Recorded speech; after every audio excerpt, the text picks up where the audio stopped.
जब लग गुरु मिले न साचा, तब लग गुरु करो 10 पांचा। क्या गुरु बदल सकते हैं? क्या गुरु बदलने से पाप लगता है? अध्यात्म के इस मैदान में आखिर सही गुरु कौन है? गीता जी में वर्णित तत्वदर्शी संत कौन है? इन सभी प्रश्नों के उत्तर जानने के लिए अवश्य सुनिए जगत गुरु तत्वदर्शी संत रामपाल जी महाराज के मंगल प्रवचन। परमपिता परमात्मा पूर्ण ब्रह्म सर्व ब्रह्माण्डको रचनाहार कबीर साहेब हुनुहुन्छ। कबीर देवजी उहाँ हामी सबै आत्माहरूको जनक हुनुहुन्छ। उहाँ हाम्रो पिता हुनुहुन्छ। यिनै परमेश्वरमा ती सबै गुण छ। त्वमेव माता च पिता त्वमेव बंधु च सखा त्वमेव विद्या च द्रविण त्वमेव सर्व मम देव देव। यी सर्वदेव देव यिनै परमात्मा हुन् जो सबै भगवानहरूका भगवान हुन्, सबका मालिक हुन्। अब पहिलो पटक कोही श्रद्धालु यो वचन सुन्छन् कि कबीर देव कबीर साहेब पूर्ण परमात्मा हुन्, परमक्षर ब्रह्म हुन्, सबै ब्रह्माण्डको रचयिता हुन्।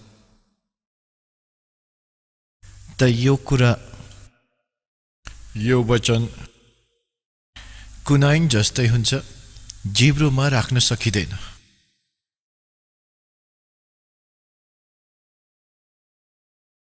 किनकि हामीले जुन ज्ञान सुनेका छौँ त्यो लोकवेद सुनिरहेका थियौँ, त्यो द्वन्त कथा सुनिरहेका थियौँ। हामीलाई आफ्नो सद्ग्रन्थको ज्ञान प्राप्त हुन सकेन हामीलाई, किनकि हाम्रा जो गुरुदेव थिए हिन्दू धर्मको जो आचार्य थिए, गुरु थिए, मण्डलेश्वर थिए, यिनीहरू तत्त्वज्ञानहीन थिए। यी सबै ऋषि महर्षि यी सब तत्त्वज्ञानहीन थिए। यिनलाई कुनै अध्यात्म ज्ञान थिएन, जुन कारणले हामीलाई परमात्माको पहिचान हुन सकेन र लोकवेदको आधारमा जुन पनि कुनै पनि देवलाई पूर्ण परमात्मा भनियो त्यसलाई हामीले सत्य मान्यौँ। किनकि जो आचार्य हुँदथे, हिन्दू धर्मको गुरु हुँदथे, उनीहरू संस्कृत भाषाको ज्ञानी हुँदथे र हाम्रो सबै सद्ग्रन्थ संस्कृत भाषा अन्तर्गत नै लिपिबद्ध छ र पछि अनुवाद गरियो हिन्दी भाषा या अन्य कुनै पनि ल्याङ्ग्वेजमा, त्यो पछिको कुरा हो। प्रारम्भमा अहिलेसम्म यो प्रारम्भदेखि लिएर अहिले केही समयसम्म पहिले पनि यो सबै संस्कृतमा विद्यमान थियो र संस्कृतवाला त अझै त्यस्तै नै छ। अनुवादकर्ताहरूले आफ्नो आफ्नो भाषामा त्यसलाई ट्रान्सलेट गरिदिएका हुन्। अब जुन कारणले जनता जो थिए ती श्रद्धालु थिए,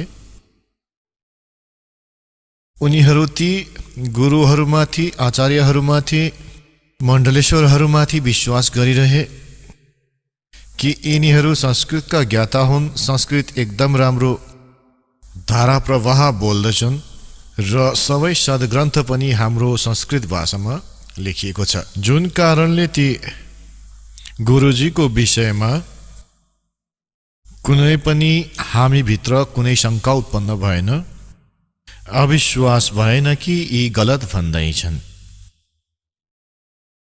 किनकि टिचर जो हुन्छन् उनीहरूले विद्यार्थीहरूलाई जे पनि ज्ञान दिन्छन्, विद्यार्थीहरूलाई त्यो स्वीकार्य हुन्छ।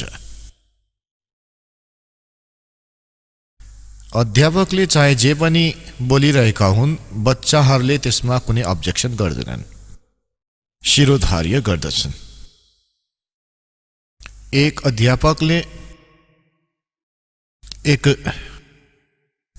कुनै प्रश्नको उत्तर इतिहासको बच्चाहरूलाई पढाए र ती केटाका पिता पनि एजुकेटेड थिए तर उनी सर्भिस गर्दैन थिए, आफ्नो अन्य व्यवसाय गर्दथे। त ती केटाका पिताले फादरले देखे कि जुन बच्चाले प्रश्नको उत्तर लेखेका छन् त्यो त गलत लेखेका छन्। उनले आफ्नो पुत्रलाई भने कि छोरा तिमीले यो गलत लेखेको छौ। त केटाले उत्तर दिए कि होइन पिताजी, यो त हाम्रो गुरुदेवले भन्नुभएको, यो सही छ। पिताजीले भने होइन छोरा यो ठिक गर। त केटोले उत्तर दियो होइन पिताजी गर्दिन म, यो हाम्रो गुरुजीले बोलेका हुन्, हाम्रो गुरुजीले भनेका हुन्, हाम्रो अध्यापकले भनेका हुन्। त पुण्यात्माहरू आज त्यही स्थिति आइसकेको छ। यी जति पनि आचार्य गुरु थिए यी भाषा संस्कृत त अवश्य जान्दथे, तर आध्यात्मिक ज्ञानबाट यी अपरिचित थिए, जुन कारणले यिनले आजसम्म पनि हामीलाई हाम्रो सद्ग्रन्थको गूढ रहस्य बताउन सकेका छैनन्। र आज त्यही तथ्य जुन हाम्रो पवित्र सद्ग्रन्थमा विद्यमान छ जनसाधारणको अगाडि यो दासले गराउँदैछ, त्यसलाई सार्वजनिक गर्दैछ। यी सिडीको माध्यमबाट, प्रोजेक्टरको माध्यमबाट र पुस्तकहरू बनाएर अब ती गुरुहरूलाई, ती आचार्यहरूलाई समस्या उत्पन्न भइरहेको छ, जसले लोक वेद सुनाइरहेका थिए, आजसम्म दन्त कथा सुनाइरहेका थिए। उनीहरू के भन्दथे? कसैले भन्दथे कि Shri Vishnu ji is complete God, यी विष्णुजी नै सर्व समर्थ भगवान हुन् र यिनले नै 3 रूप धारण गर्दछन्। ब्रह्माजीको रूपमा यिनी सृष्टि गर्दछन्, विष्णुजीको रूपमा यिनले स्थिति गर्दछन् र शिवजीको रूपमा यिनले संहार गर्दछन्। कसैले भन्दथे कि भगवान शिव महेश हुन्, महेश्वर हुन्, देवहरूका पनि देव हुन्, यिनी नै सबका उत्पत्तिकर्ता हुन् र यिनले नै 3 रूप धारण गरेर यो ब्रह्माण्डको सञ्चालन गर्दछन्। यिनी नै यो अखिल ब्रह्माण्डको नायक हुन्, मालिक हुन्। ब्रह्माजीको रूप धारण गरेर यिनले सृष्टि गर्दछन् र विष्णुजीको रूप धारण गरेर यिनले स्थिति गर्दछन् र स्वयं शिव रूपमा यिनले सबको संहार गर्दछन्। यिनका कोही माता पिता छैनन्। त यो लोकवेद थियो, यो दन्त्य कथा थियो। हामी यिनलाई सर्वेश्वर महेश्वर भन्ने गर्दथ्यौं। पुण्यात्माहरू, जुन मार्गमा हामी हिँड्दछौं, हामी आफ्नो यात्रा तय गर्नको लागि उद्यत हुँदछौं, त त्यसको जानकारी हामीलाई थोरोली हुनुपर्दछ, कम्प्लिट हुनुपर्दछ, अनि त्यसमा हिँड्नुको लाभ छ। र यदि हामी जान चाहन्छौँ हेटौडाबाट नारायणघाट, तर हामी लाग्यौँ हेटौडाबाट वीरगन्जतिर, त हाम्रो हिँड्नु व्यर्थ छ। चाहे हामी जति नै स्पिडमा जाउँ, चाहे हामी गाडी नै दौडाइरहेका हौँ, त्यो व्यर्थ छ। र कुनै पनि कारणले भनौँ तपाईँ हेटौडाबाट र वीरगन्ज जाँदै हुनुहुन्छ र बाटोमा संजोगले कोही व्यक्ति भेटिन्छ जसले तपाईँलाई सोध्नेछ कहाँ जाँदै हुनुहुन्छ जेन्टलम्यान, त तपाईँले भन्नुहुन्छ नारायणघाट जाँदैछु। त्यो व्यक्तिले तपाईँलाई भनेछ कि यो त नारायणघाट जाने बाटो त होइन, यो दिल्ली मार्ग होइन, यो त तपाईँ उल्टो जाँदै हुनुहुन्छ, तपाईँ त वीरगन्ज जाँदै हुनुहुन्छ, पर्सातिर जाँदै हुनुहुन्छ। त ती जेन्टलम्यानले विचार गर्नु जरुरी छ कि यो व्यक्तिले यस्तो किन भने त, किनकि ऊ त आफ्नो हिसाबले नारायणघाट जाँदैछ, तर उसको आफ्नो सोच हो कि ऊ नारायणघाट जाँदैछ, तर मार्ग गलत छ, उसको दिशा गलत छ। त ती जेन्टलम्यानले, ती भद्र पुरुषले जरुरी छ भेरिफाई गरिहाल्न। र भेरिफाई गर्ने सबैभन्दा इजी तरिका यो हो कि या त कुनै अर्को व्यक्तिलाई सोध्नु पर्यो, र उसले पनि यही भन्दैछ, तर तपाईँले पत्याउनु भएन त म्याप हेर्नुहोस्, म्याप, आफ्नो मानचित्र हेर्ने र सोध्ने कि म कहाँ आइपुगेको छु त त्यहाँ लेखिएको छ सहरको नाम कि तपाईँ वीरगन्ज आइसक्नुभयो, वीरगन्जबाट 10 किलोमिटर टाढा हुनुहुन्छ। त फेरि मानचित्रले पनि यही नै देखाइरहेको छ र अगाडि रहेको भद्र पुरुषले पनि यही भनिरहेको छ कि तपाईँ गलत दिशामा हुनुहुन्छ। त फेरि के गर्नुपर्छ? त्यो समझदार व्यक्ति छ भने त तुरुन्त मोडिनेछ। उसले यो हेर्दैन कि मैले यति यात्रा तय गरिसकेँ, मेरो यति यात्राको के नै फाइदा भयो त। ऊ तुरुन्त मोडिनेछ र त्यो भूललाई सुधार्नेछ। ठीक यसै प्रकार जुन भक्त आत्मा गलत साधना गर्दैछन् ऊ कुमार्गमा जाँदैछ। जुन पुण्यात्माहरूलाई यो ज्ञान गलत प्राप्त भइरहेको छ ऊ कुमार्गमा गइरहेको छ। परमात्मालाई पाउने त्यो मार्ग होइन। र तपाईलाई अब यो दासले भन्दैछ कि तपाईँ गलत मार्गमा गइरहनु भएको छ, त्यहाँबाट फर्किहाल्नुहोस्। र तपाईँ पुगिसक्नु भएको छ 50-60 किलोमिटर टाढा कुमार्गमा, र त्यहाँ तपाईँले थाहा पाउनु भयो कि तपाईँ गलत आउनु भएको छ। समझदारी त यो हो कि तपाईँ तुरन्त फर्किहाल्नुहोस्। र यदि तपाईँले यो सोच्नुभयो कि म यति यात्रा तय गरिसकेँ, यो त व्यर्थ हुन्छ, अब त म फर्किन सक्दिनँ, त यो बुद्धिमत्ता होइन, यसलाई त मूर्खता भनिनेछ। यसै प्रकार तपाईँहरूले कुनै पनि प्रकारको गुरु, इष्ट, सन्त कोमा कुनै पनि इष्टको पूजा गराइरहनु भएको छ र तपाईँहरूमध्ये कसैले 5 वर्ष, कसैले 10 वर्ष, कसैले 20 वर्ष, कसैले 30 वर्ष त्यहाँ डेरै जमाउनु भएको छ। आज तपाईँलाई यो थाहा हुन्छ कि तपाईँको मार्ग गलत छ, त तपाईँहरूले यो गर्नु पर्यो। के गर्नु पर्यो? अब यहाँ भन्ने त आवश्यकता छैन। बुद्धिमानलाई इशारा नै काफी छ। तपाईँले यो गर्नु पर्यो कि त्यो मार्ग तुरुन्त त्यागेर यो सोच्नु भएन कि 20 वर्षको मेरो साधनाको के हुन्छ त, 30 वर्षको साधना मैले यो पन्थमा गरिसकेको छु, यसको के हुन्छ त? त्यो त भइसक्यो जे हुनु थियो, यो त बर्बाद भइसक्नुभयो तपाईँ। तपाईहरूले यो मार्गमा यति धेरै यात्रा गरिसक्नुभयो, 100 किलोमिटर, यहाँबाट फर्किनुमा नै हितकारी छ। तपाईलाई यो नै शुभ छ कि तुरुन्त फर्किहाल्नुहोस्, त्यागिदिनुहोस् त्यसलाई। अब परमात्माले भन्नुहुन्छ, बेडा देख्या जर्जरा उतर चले फडक थियो। बेडा चल्ने गर्दथ्यो, नदी पार गर्नको लागि डुङ्गा पनि हुँदैन थियो, त त्यसमा बेडा बनाउने गर्दथे। बेडा त तपाईलाई याद छैन होला, यो सम्झिनुहोस् कि डुङ्गा।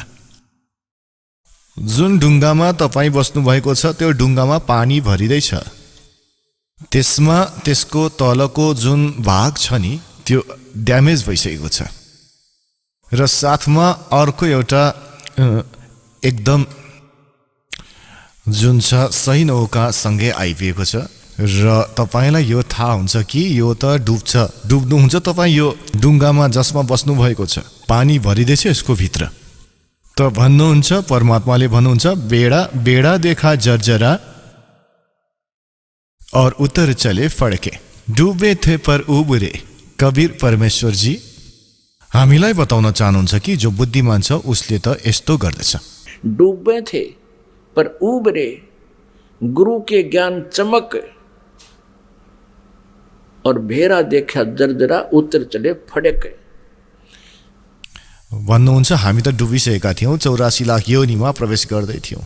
गुरुजीको ज्ञानले हामी एकदम झस्किहाल्यौँ। एकदम झस्किनु माने जबरजस्ती भयभीत हुनु, र एकदम झस्किएर यानि यस्तो चम्किएर हम फाल्नु, एकदम चम्किलो हुनु। मतलब सेकेन्डको पनि विचार गर्ने समय छैन, डुबिरहेको छ, अर्को एकदम साथमा नै तैरिरहेको छ, त्यसमा एकदम चमक यानि कि एकदम हाम फालिहाल्नु पर्यो। यसलाई भन्दछन् डूबे थे पर उबरे, गुरु के ज्ञान चमक। त एकदम चम्किए जस्तो, एकदम यस्तो कि सतर्क हुनु। और भेरा देखा जर्जरा, जर्जरा माने टुट्न लागेको, डुब्न लागेको जस्तो। तो उतर चले फड़क, त ती पुण्यात्माले अब विलम्ब गर्नु हुँदैन गुरु बदलनुमा। त्यो मार्गमा जति पनि हिँडियो त्यसलाई तुरन्तै त्याग गरिदिनुपर्छ। बिल्कुलै कुमार्गमा 200 किलोमिटर 100 किलोमिटर तपाईँ टाढा पुगिसक्नुभयो, त्यहाँबाट फर्किनु पर्दछ, आउन नै पर्दछ। अगाडि जति कदम राख्नुहुन्छ त्यो गलत छ, टाढै पुग्नु हुनेछ।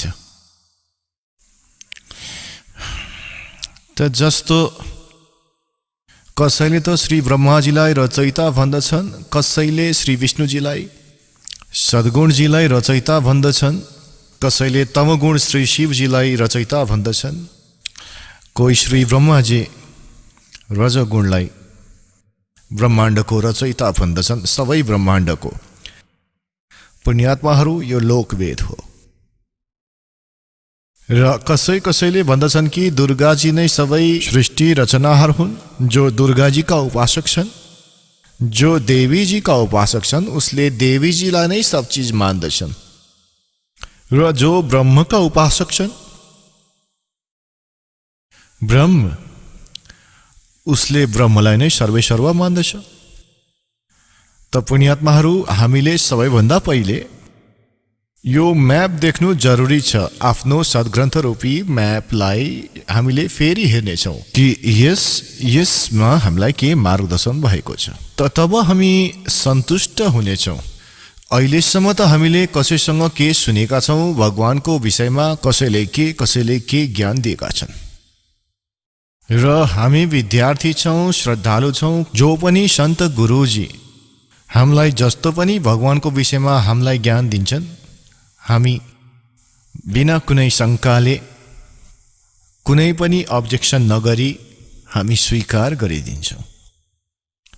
त पुण्यात्माहरू, तपाईँ यो विषयमा कि भगवान को हुन्, सृष्टि रचना कसरी भयो, यो जानकारी सर्वप्रथम हामीलाई हुनु जरुरी छ। तब मात्र हामी परमात्माको मार्गमा सफल हुन सक्दछौँ। अनि हामीलाई कसैले भ्रमित गर्न सक्दैन। श्रीमद् भगवत गीताको अध्याय नम्बर 16 को 23 नम्बर श्लोकमा भनिएको छ कि शास्त्र विधिलाई त्यागेर जसले मनोमानी आचरण गर्दछ, यानी मनोमानी पूजा गर्दछन्, मनोमानी साधनाहरू गर्दछन्, शास्त्रमा जुन विद्यमान छैन, जुन ज्ञान र उसको समाधान, त्यो साधना व्यर्थ छ। न उनीहरूको गति हुँदछ, न उनीहरूलाई कुनै सुख प्राप्त हुँदछ, र न उनलाई कुनै सिद्धि प्राप्त हुँदछ, अर्थात् व्यर्थ छ, युजलेस। फेरि तुरुन्तै 24औं श्लोकमा 16 नम्बर अध्यायमा भनिएको छ गीताजीको कि ईशबाट तिम्रो लागि अर्जुन कर्तव्य र अकर्तव्यको व्यवस्थामा, कर्तव्य मीन जो भक्ति कर्म हामीले गर्नु पर्दछ र जो गर्नु हुँदैन, जो त्याग गर्नु पर्दछ र जुनलाई ग्रहण गर्नु पर्दछ, उसको लागि सद्ग्रन्थ नै प्रमाण हो। कसैको दन्त्य कथामा विश्वास नगर्नुहोला। फेरि गीताजी अध्याय नम्बर 2 को श्लोक नम्बर 53 मा भने कि हे अर्जुन, जुन समयमा तिम्रो बुद्धि भिन्न भिन्न प्रकारको भ्रमित गराइदिने ज्ञानहरूबाट, वचनहरूबाट हटेर केवल एक तत्व ज्ञानमा, परमात्मा ज्ञानमा स्थिर हुनेछ, तब तिमी योगलाई प्राप्त हुनेछौ। तब त तिमी भक्त बन्नेछौ। तब तिम्रो भक्ति प्रारम्भ हुनेछ जब तिमी एक ज्ञानमा, शास्त्र अनुकूल ज्ञानमा स्थिर हुनेछ तिम्रो बुद्धि। तब तिमी डगमग नभइकन सिधै सुमार्गमा हिँड्न थालेछौ। फेरि जति पनि कदम यो भक्ति यात्रामा राख्नेछौ त्यो तिम्रो शुभ हुनेछ, लाभदायक हुनेछ। अब सृष्टि रचनाको बारेमा धेरै नै असमञ्जसहरू छन्। जस्तो जैन धर्मको व्यक्ति, श्रद्धालु, आचार्य, मुनि, उनीहरू भन्छन् कि यस सृष्टिको कोही रचयिता छैनन्, कोही संहारकर्ता छैनन्, अनादि छ, आफै नै यो बन्दछ, आफै नै यो चल्दछ। यस्तो मात्र होइन, अरू पनि धेरै श्रद्धालु छन्। कोही भन्छन् विष्णुजीले यसको रचना गरेका हुन्, जस्तो पछाडि मैले भनिसकेको छु। यसको विषयमा तपाईलाई आज विस्तृत डिटेलमा बताउनेछु। परमेश्वर कवीरजीको प्रसङ्ग चलेको थियो कि उहाँ पूर्ण परमात्मा हुनुहुन्छ, पूर्ण ब्रह्म हुनुहुन्छ, कम्प्लिट गड हुनुहुन्छ। यो विश्वास तपाईहरूलाई हुन सक्दैन जबसम्म हामी उहाँको गुणहरूसँग परिचित हुन सक्दैनौँ। र गुण कहाँ हुन्छ? उनको जीवनीमा, इतिहासमा लेखेको हुन्छ।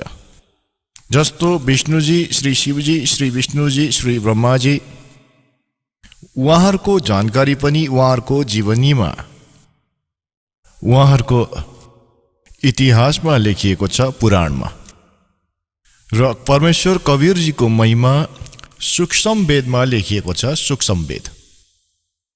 आदि शङ्कराचार्यको इतिहासमा दासले पढ्यो, उहाँले पनि सूक्ष्म वेदको समर्थन गर्नुभएको छ। आदि शङ्कराचार्यले भन्नुभएको छ कि 4 वेद, ऋग्वेद, यजुर्वेद, सामवेद, अथर्ववेद, यो त अभाइलेबल छ, तर सूक्ष्म वेद त्यो 5औं हो। यसको विषयमा उहाँले भन्नुभयो कि यो कैलाश पर्वतमा छ। अब कारण के हो कि 5औं वेदलाई यो कालले, ब्रह्मले नष्ट गरिदिएछन् सूक्ष्म वेदलाई। त्यो सूक्ष्म वेदलाई दिनुको लागि परमेश्वर स्वयं यहाँ आउनुहुन्छ, आफ्नो सतलोकलाई छोडेर मुक्ति धामबाट, सनातन परम धामबाट गति लिएर यहाँ आउनुहुन्छ।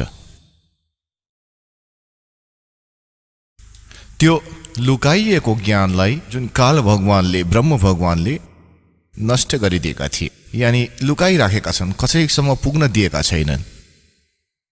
त त्यो 5औं वेदलाई परमात्माले बताउनको लागि आउनुहुन्छ र त्यो 5औं वेदमा लेखिएको छ। र त्यो वेदलाई, त्यो ज्ञानलाई परमात्माले 600 वर्ष पहिले आफ्नो मुखारविन्दबाट, आफ्नो मुख कमलबाट भन्नुभएको थियो। यसैले गीताजी अध्याय नम्बर 4 को श्लोक नम्बर 32 मा भनिएको छ कि हे अर्जुन, गीताजी अध्याय नम्बर 4 को श्लोक नम्बर 25 देखि 31 सम्म भनिएको छ कि कोही देवताहरूको पूजा गर्छन्, कोही स्वाध्याय नै गर्दछन्, कोही तीक्ष्ण अहिंसावादी व्रतहरूमा आधारित छन्, कोही प्राणायाम आदि गरेर नै आफ्नो साधनालाई सफल मान्दछन्। यो यस आध्यात्मिक ज्ञानको, धार्मिक यज्ञहरूको, यज्ञमाने अनुष्ठानहरूको विस्तारपूर्वक विवरण 4औं अध्यायको 32औं श्लोकमा भनिएको छ कि ती सच्चिदानन्द घन ब्रह्मको वाणीमा विस्तारपूर्वक भनिएको छ। यहाँ अनुवादकर्ताहरूले श्रीमद् भगवत गीता अध्याय 4 श्लोक 32 मा अनुवादकर्ताहरूले ज्ञान नहुनाले अनर्थ गरिदिए। त्यहाँ लेखिएको छ ब्रह्मणे मुखे, मूल पाठमा ब्रह्मणे मुखे लेखिएको छ। अनुवादकर्ताहरूले लेखिदिए ब्रह्मणे मुखेको अर्थ लेखिदिए वेदको वाणी। त्यो गलत लेखिदिए, त्यो गलत अनुवाद गरिदिए। ब्रह्मणे मुखे माने सच्चिदानन्द घन ब्रह्मको वाणीमा, जो आफ्नो मुखबाट, मुखे माने आफ्नो मुखबाट, मालिकले जो बोलेका छन् त्यो मुखबाट बोलिएको वाणीमा विस्तारपूर्वक भनिएको छ। र त्यो हो कवीर वाणी। ब्रह्मणेको अर्थ यहाँ उनीहरूले गलत लेखिदिए, वेद लेखिदिए। र गीताजी अध्याय नम्बर 17 को श्लोक नम्बर 23 मा ओम तत्सत इति निर्देश्य ब्रह्मणे त्रिविध समर्थे, त्यहाँ ब्रह्मणेको अर्थ यिनले ठिक गरेका छन्, त्यहाँ उनीहरू विचलित भएका छैनन्। सच्चिदानन्द घन ब्रह्म लेखेका छन् ब्रह्मणेको अर्थ, त यहाँ 4औं अध्यायको 32औं श्लोकमा पनि ब्रह्मणेको अर्थ लेख्नु पर्नेछ। सच्चिदानन्द घन ब्रह्मको वाणीमा विस्तारपूर्वक भनियो। फेरि 4औं अध्यायको 34औं श्लोकमा भनियो कि त्यो तत्त्व ज्ञान हो जुन 5औं वेदमा लेखिएको छ, सूक्ष्म वेदमा लेखिएको छ। त्यो तत्त्व ज्ञानलाई तिमी तत्त्वदर्शी सन्तहरूका गएर बुझ्ने प्रयास गर। उनलाई दण्डवत प्रणाम गर्नाले, कपट नगरिकन, विनम्र भावले, प्रसन्न बनाउनाले ती तत्त्वदर्शी सन्तले तिमीलाई त्यो तत्त्व ज्ञानको ज्ञान गराउनेछन्। योबाट यो पनि सिद्ध भयो कि गीता ज्ञानदाता त्यो 5औं वेदबाट परिचित छैनन्। यसैले उसले अप्सन छोडिदिए कि तपाईँ यहाँ यो ज्ञान त तत्त्वदर्शी सन्तहरूका गएर बुझ्नुहोस्। त परमेश्वर कवीर देवजी स्वयं आउनुहुन्छ त्यो पूर्ण ब्रह्म तत्त्वदर्शी सन्तको भूमिका गर्नको लागि। उहाँले 600 वर्ष पहिले, किनकि परमेश्वर कवीरजी सन् 1398 मा यानी सम्बत 1455 विक्रम सम्वत 1455 जुन यानी ज्येष्ठको पूर्ण मासमा एक शिशु रूप धारण गरेर कमलको फूलमा विराजमान हुनुभएको थियो काशी शहरमा लहरतारा तालमा। फेरि लीला गर्दै ठुलो हुनुभयो। उहाँलाई निरु निमा नाम गरेका एक जलाले लिएर गएका थिए। त्यसै व्यवसायमा मालिक रहनुको कारण उनी परमेश्वर जुलाहा धान कहिए। उहाँले 600 वर्ष पहिले आफ्नो त्यो सूक्ष्म वेदमा लेख्नु भएको छ, बताउनु भएको छ। त्यसैलाई यो दास अब आफ्नो शब्दमा परमात्माको ज्ञानलाई तपाईसम्म पुर्याउन चाहन्छ। परमेश्वरले भन्नुभएको छ कि सबैभन्दा पहिले केवल एक्लो पूर्ण परमात्मा थिए, कबीरदेव थिए। उनी अनामे लोकमा रहन्थे, अनामे, र परमात्मा एक्लो थिए। त्यसपछि परमात्माले अन्य 3 लोकको रचना गरे। अकै लोकबाट तलतिर अनामे लोक भन्नुस्, चाहे अनामे लोक भन्नुस्, अकै लोक भन्नुस्। अकै लोक तल अगम लोक छ, त्यसबाट नेक्स्ट अलग लोक छ, र फेरि त्यसबाट तेस्रो स्थान तल सत्यलोक छ, जसलाई सनातन परमधाम भनिन्छ। र सत्यलोकमा परमात्मा सत्य पुरुषको नामले विद्यमान छन्। एकै परमेश्वरले आफ्नो अन्य 3 रूपहरू बनाए। त यस प्रकार प्रत्येक लोकमा परमात्मा अलग अलग नामबाट अलग अलग स्थितिमा स्वयं नै विराजमान भए। अब सत्यलोक भित्र सृष्टि रचना प्रारम्भ गरिए। अब पुण्यात्माहरू जसरी केवल पृथ्वी लोकमा मात्र, यस पृथ्वी ग्रहमा मात्र सृष्टि जुन छ विद्यमान छ, र अन्य यो जति ग्रह छन्, मङ्गल ग्रह, बुध ग्रह, यो शनि ग्रह, यी सब खाली नै छन्। यसै प्रकार सत्यलोकको भित्र परमात्मा सत्य पुरुष कबीरदेवजी, जसलाई परम अक्षर ब्रह्म पनि भनिन्छ, उहाँले त्यहाँ सत्यलोकमा रचना सुरु गर्नुभयो। एक वचनबाट 16 द्वीप बनाइदिनु भयो, 16 द्वीप, र फेरि एक वचनबाट एक पुत्रको उत्पत्ति गरिदिनु भयो। ती 16 पुत्रलाई प्रत्येक द्वीपमा रहने आदेश दिनुभयो। र अब ती 16 पुत्रहरूमध्ये एक पुत्रको नाम अचिन्त हो। अचिन्तलाई भन्नुभयो केही समयपछि अगाडि सृष्टि रचना गर। परमात्मा यो देखाउन चाहनुहुन्थ्यो ती पुत्रहरूलाई कि समर्थको बिना जसले पनि प्रयत्न गर्दछ ऊ सफल हुँदैन। भनिन्छ नि, जिसका काम उसीको साजे और करे तो मूर्ख बाजे। अचिन्तले आफ्नो वचनबाट एक व्यक्तिको उत्पन्न गरे, उसको नाम राखिदिए अक्षर पुरुष। र ती अचिन्तले आफ्नो द्वारा उत्पन्न पुत्रलाई वचनबाट जुन उत्पन्न गरेका थिए उसलाई नै अविनाशी पुरुष मानिदिए। उसलाई अक्षर पुरुष नामले सम्बोधित गरे र उसलाई भने कि तिमी मेरो सहयोग गर्नु सृष्टि रचना गर्नलाई। त्यहाँ परमात्माले प्रत्येक द्वीपमा जब द्वीप रचना गर्नुभयो, प्रत्येक द्वीपमा मानसरोवरको पनि रचना गर्नुभयो। एउटा छुट्टै मानसरोवर पनि र कमन मानसरोवर पनि रचना गर्नुभयो। त त्यो अक्षर पुरुष मानसरोवरमा गएर नुहाउन लागे र नुहाउँदा नुहाउँदै गहिराइमा पुगे र त्यहाँ ऊ पानीमा नै सुते, निन्द्रा लागेर। अब पुण्यात्माहरू सत्यलोकभित्र श्वासबाट शरीर चल्दैन। धेरै समयसम्म उनी बाहिर आएनन्। तब परमेश्वर कबीरदेवजीले त्यही जलबाट जल लिनुभयो हातमा। आफ्नो वचन शक्तिले उसलाई जादुगरले जस्तै एउटा अण्डा बनाइदिनु भयो। त्यो अण्डामा जीवात्माको प्रवेश गराइदिनु भयो। त्यो अण्डालाई छोडिदिनु भयो त्यो मानसरोवरमा। त्यो गडगड गडगड गडगड्दै तल पुग्यो। त ती अक्षर पुरुषको जुन अधुरो निन्द्रा भङ्ग भयो, जुन कारणले ऊ अलिकति कोपित भयो, त्यो कोपित दृष्टिले उसले अन्डातिर हेरे कि कसले मलाई डिस्टर्ब गरे होला। त्यो कोपले फुट्यो, अन्डा दुई भाग भयो, त्यसबाट यी ब्रह्म निस्किए। अब अगाडि पुगेर यसै लीला कहानीमा, अमर कथामा या सत्यनारायण कथा जुन दासले तपाईँलाई सुनाइरहेको छ, अहिलेसम्म त विष्णुजीलाई सत्यनारायण मानेर सत्यनारायण कथा भनिन्थ्यो, त्यो सत्यनारायण कथा होइन। अब यो सत्यनारायण कथा, सत्यनारायण माने अविनाशी भगवानको कथा। त त्यसबाट यी ब्रह्म निस्के। पछि आएर तपाईँ 3 प्रभुहरूसँग परिचित हुनुहुनेछ जो ब्रह्मा विष्णु महेश्वर भन्दा भिन्न छन्। एक सर्वब्रह्म, यिनलाई सर्वब्रह्म पनि भनिन्छ, सर्वब्रह्म। र दोस्रो यी अक्षर पुरुष यानि अक्षर ब्रह्म। यो अक्षर पुरुष भन्नुहोस् चाहे अक्षर ब्रह्म भन्नुहोस्।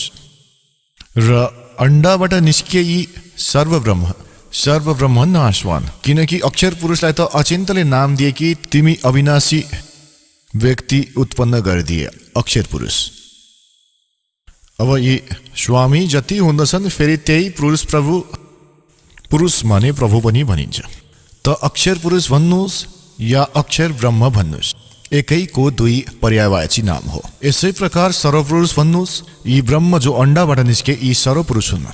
यिनलाई सर्वब्रह्म भन्नुहोस्, यिनको पर्यायवाची नाम हो। यिनलाई ज्योति स्वरूपी निरञ्जन पनि, काल पनि, यी ब्रह्म अगाडि गएर काल पनि भनिनेछ। अब याद राख्नुहोस्, किनकि पुण्यात्माहरू जबसम्म तपाईहरू यस इतिहाससँग परिचित हुनुहुन्न, सृष्टि रचनासँग, तपाईँ कुनै पनि सद्ग्रन्थलाई बुझ्न सक्नुहुन्न। त परमेश्वरले आदेश दिनुभयो ती दुवैलाई कि तिमी बाहिर आऊ। अचिन्त पुरुष तिमी निन्द्रामा थियौ, न ती अक्षय पुरुष तिमी निन्द्रामा थियौ, तिमीलाई जगाउनको लागि यो सब प्रोसेस अपनाइएको थियो, तिमी बाहिर आऊ। दुवै बाहिर आए। अब परमात्माले अचिन्तलाई भन्नुभयो, अचिन्त अब देख्यौ तिमीले समर्थको बिना कुनै पनि कार्य सफल हुँदैन। अब तिमी त यसलाई बाहिर पनि निकाल्न सक्दैन थियौ, र अबदेखि याद राख्नु कि बीचमा खुट्टा अडायो मेरो क्रियामा, यसैले तिमीलाई तिम्रो सामर्थ्यसँग परिचित गराएको हो। त अचिन्तले कान समाते कि दाता हामी केही गर्न सक्दैनौँ। अब परमेश्वरले आदेश दिनुभयो ती दुवैलाई, कसलाई? सर्वपुरुष अर्थात् जसलाई सर्वब्रह्म पनि भनिन्छ, जो अगाडि गएर ब्रह्मा विष्णु महेशको पिता सिद्ध हुनेछन् यसै कथामा। सर्वपुरुष र अक्षर पुरुषलाई दुवैलाई भन्नुभयो कि तिमी त्यो अचिन्तको द्वीपमा रहनु। यी दुवैले आज्ञाको पालन गरे र तीनैको अचिन्त, अक्षर पुरुष र सर्वपुरुष, जसलाई सर्वब्रह्म पनि भनिन्छ। र यहाँ हामी सिधा भाषामा उसलाई ब्रह्म पनि भन्न लाग्यौं। अगाडि डिफाइन गर्नेछु ब्रह्म किन भनिन लाग्यो। अब यी तीनै एक द्वीपमा रहन लागे। बाँकी जो अन्य 15 जन थिए, परमात्माको वचनबाट उत्पन्न ती पुत्र, ती अलग अलग सिंगल द्वीपमा रहिरहेका थिए। केही समयपछि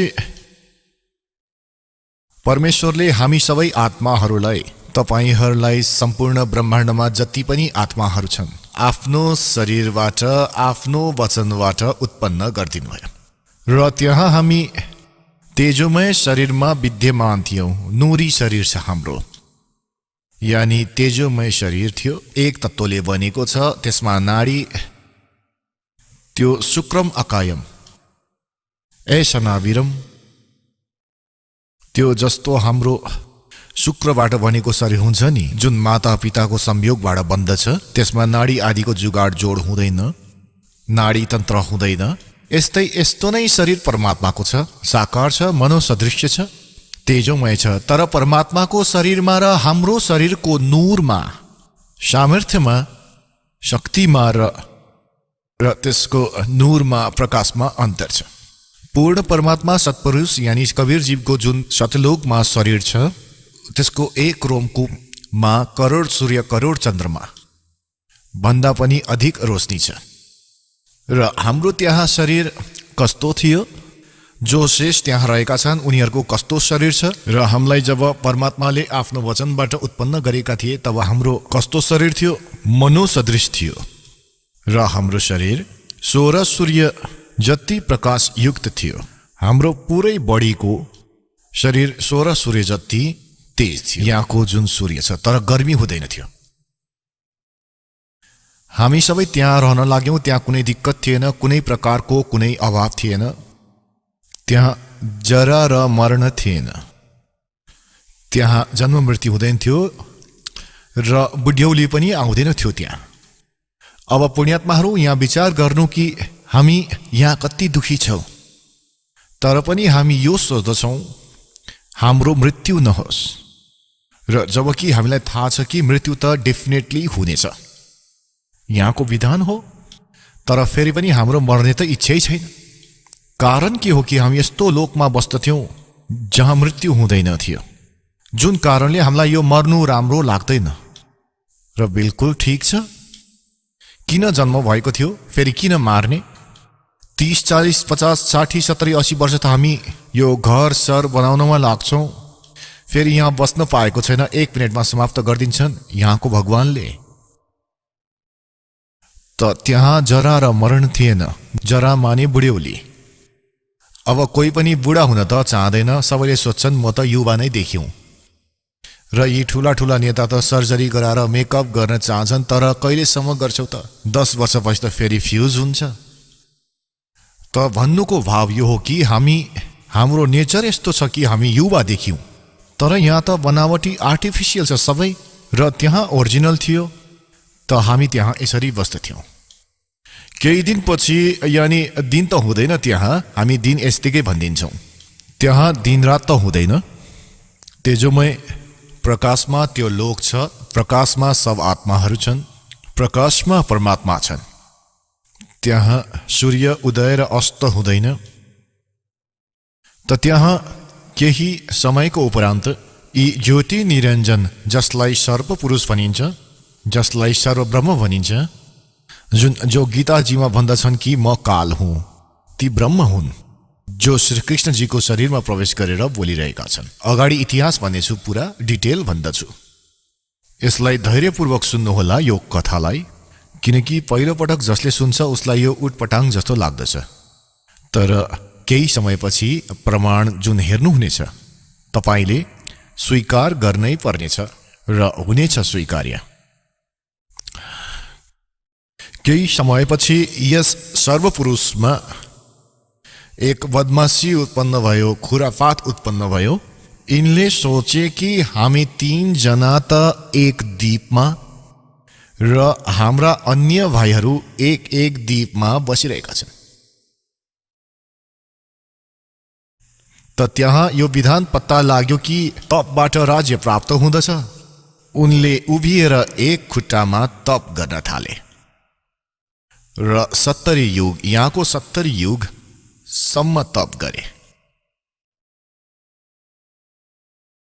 तब पूर्ण परमात्माले सत्य पुरुषले कवीरजीले सोध्नुभयो कि पुत्र, तिमी के को लागि यो तप गरिरहेका छौ? के इच्छा छ तिम्रो? तब यिनले भने कि भगवान, यो द्वीप मेरो लागि सानो छ, अलिकति मात्र छ। हामी 3 एक द्वीपमा बसिरहेका छौं।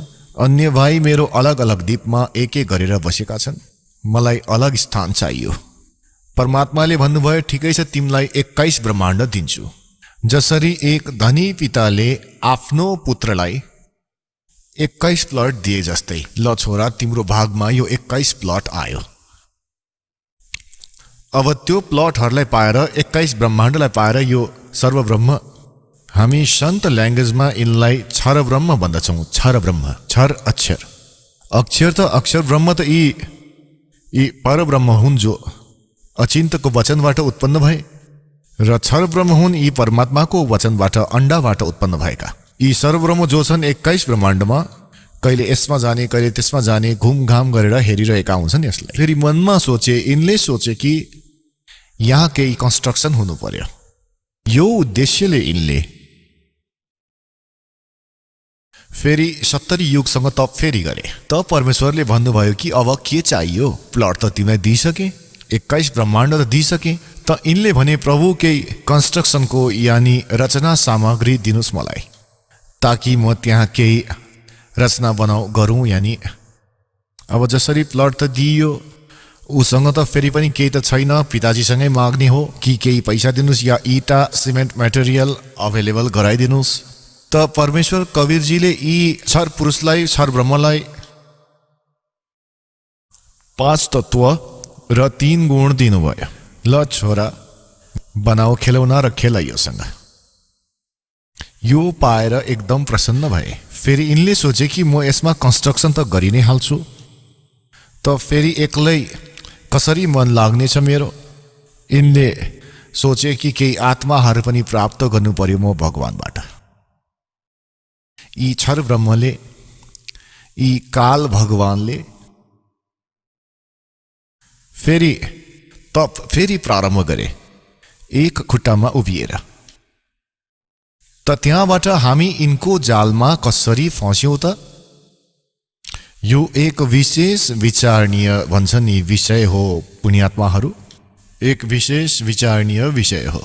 त हामी किन फस्यौं त? होस् यिनले त यस्तो गरिहाले, प्राप्त भयो अलगै। हामी यिनको साथमा कसरी, हामी जो छौँ हामी यिनको साथमा फसेका छौँ। यी ब्रह्मको, यी सर ब्रह्मको साथमा यहाँ आइपुग्यौँ, जसको कारणले हामीले यहाँ दुःख पायौँ। आफ्नो पितालाई छोडेर आयौँ जहाँ कुनै अभाव थिएन, कुनै जन्म मृत्यु थिएन। त हामी कसरी फस्यौँ कि हामी त्यहाँ हेरिरहेका थियौँ यिनको तपलाई। र जब यिनी उभिएर तप गरिरहेका थिए, एक खुट्टामा उभिएर, हामी सबै यिनीमाथि आसक्त भयौँ। यति आसक्त भयौँ, ओहो हो, हेर कति दिनदेखि एक खुट्टामा उभिएको छ, कहिले यो खुट्टामा उभिन्छ, कहिले त्यो खुट्टामा उभिन्छ र यस्तो गरेर बसेको छ कहिले। त हामी यिनको यस्तो भावबाट यस्तो प्रभावित भयौँ कि हामीले हाम्रो भगवानबाट पनि मन हटायौँ, जसले हामीलाई सर्वसुख दिइरहेका थिए, सबै सुविधाहरू उपलब्ध गराइरहेका थिए। हामी उनीबाट हटेर यिनीमाथि आसक्त भयौँ।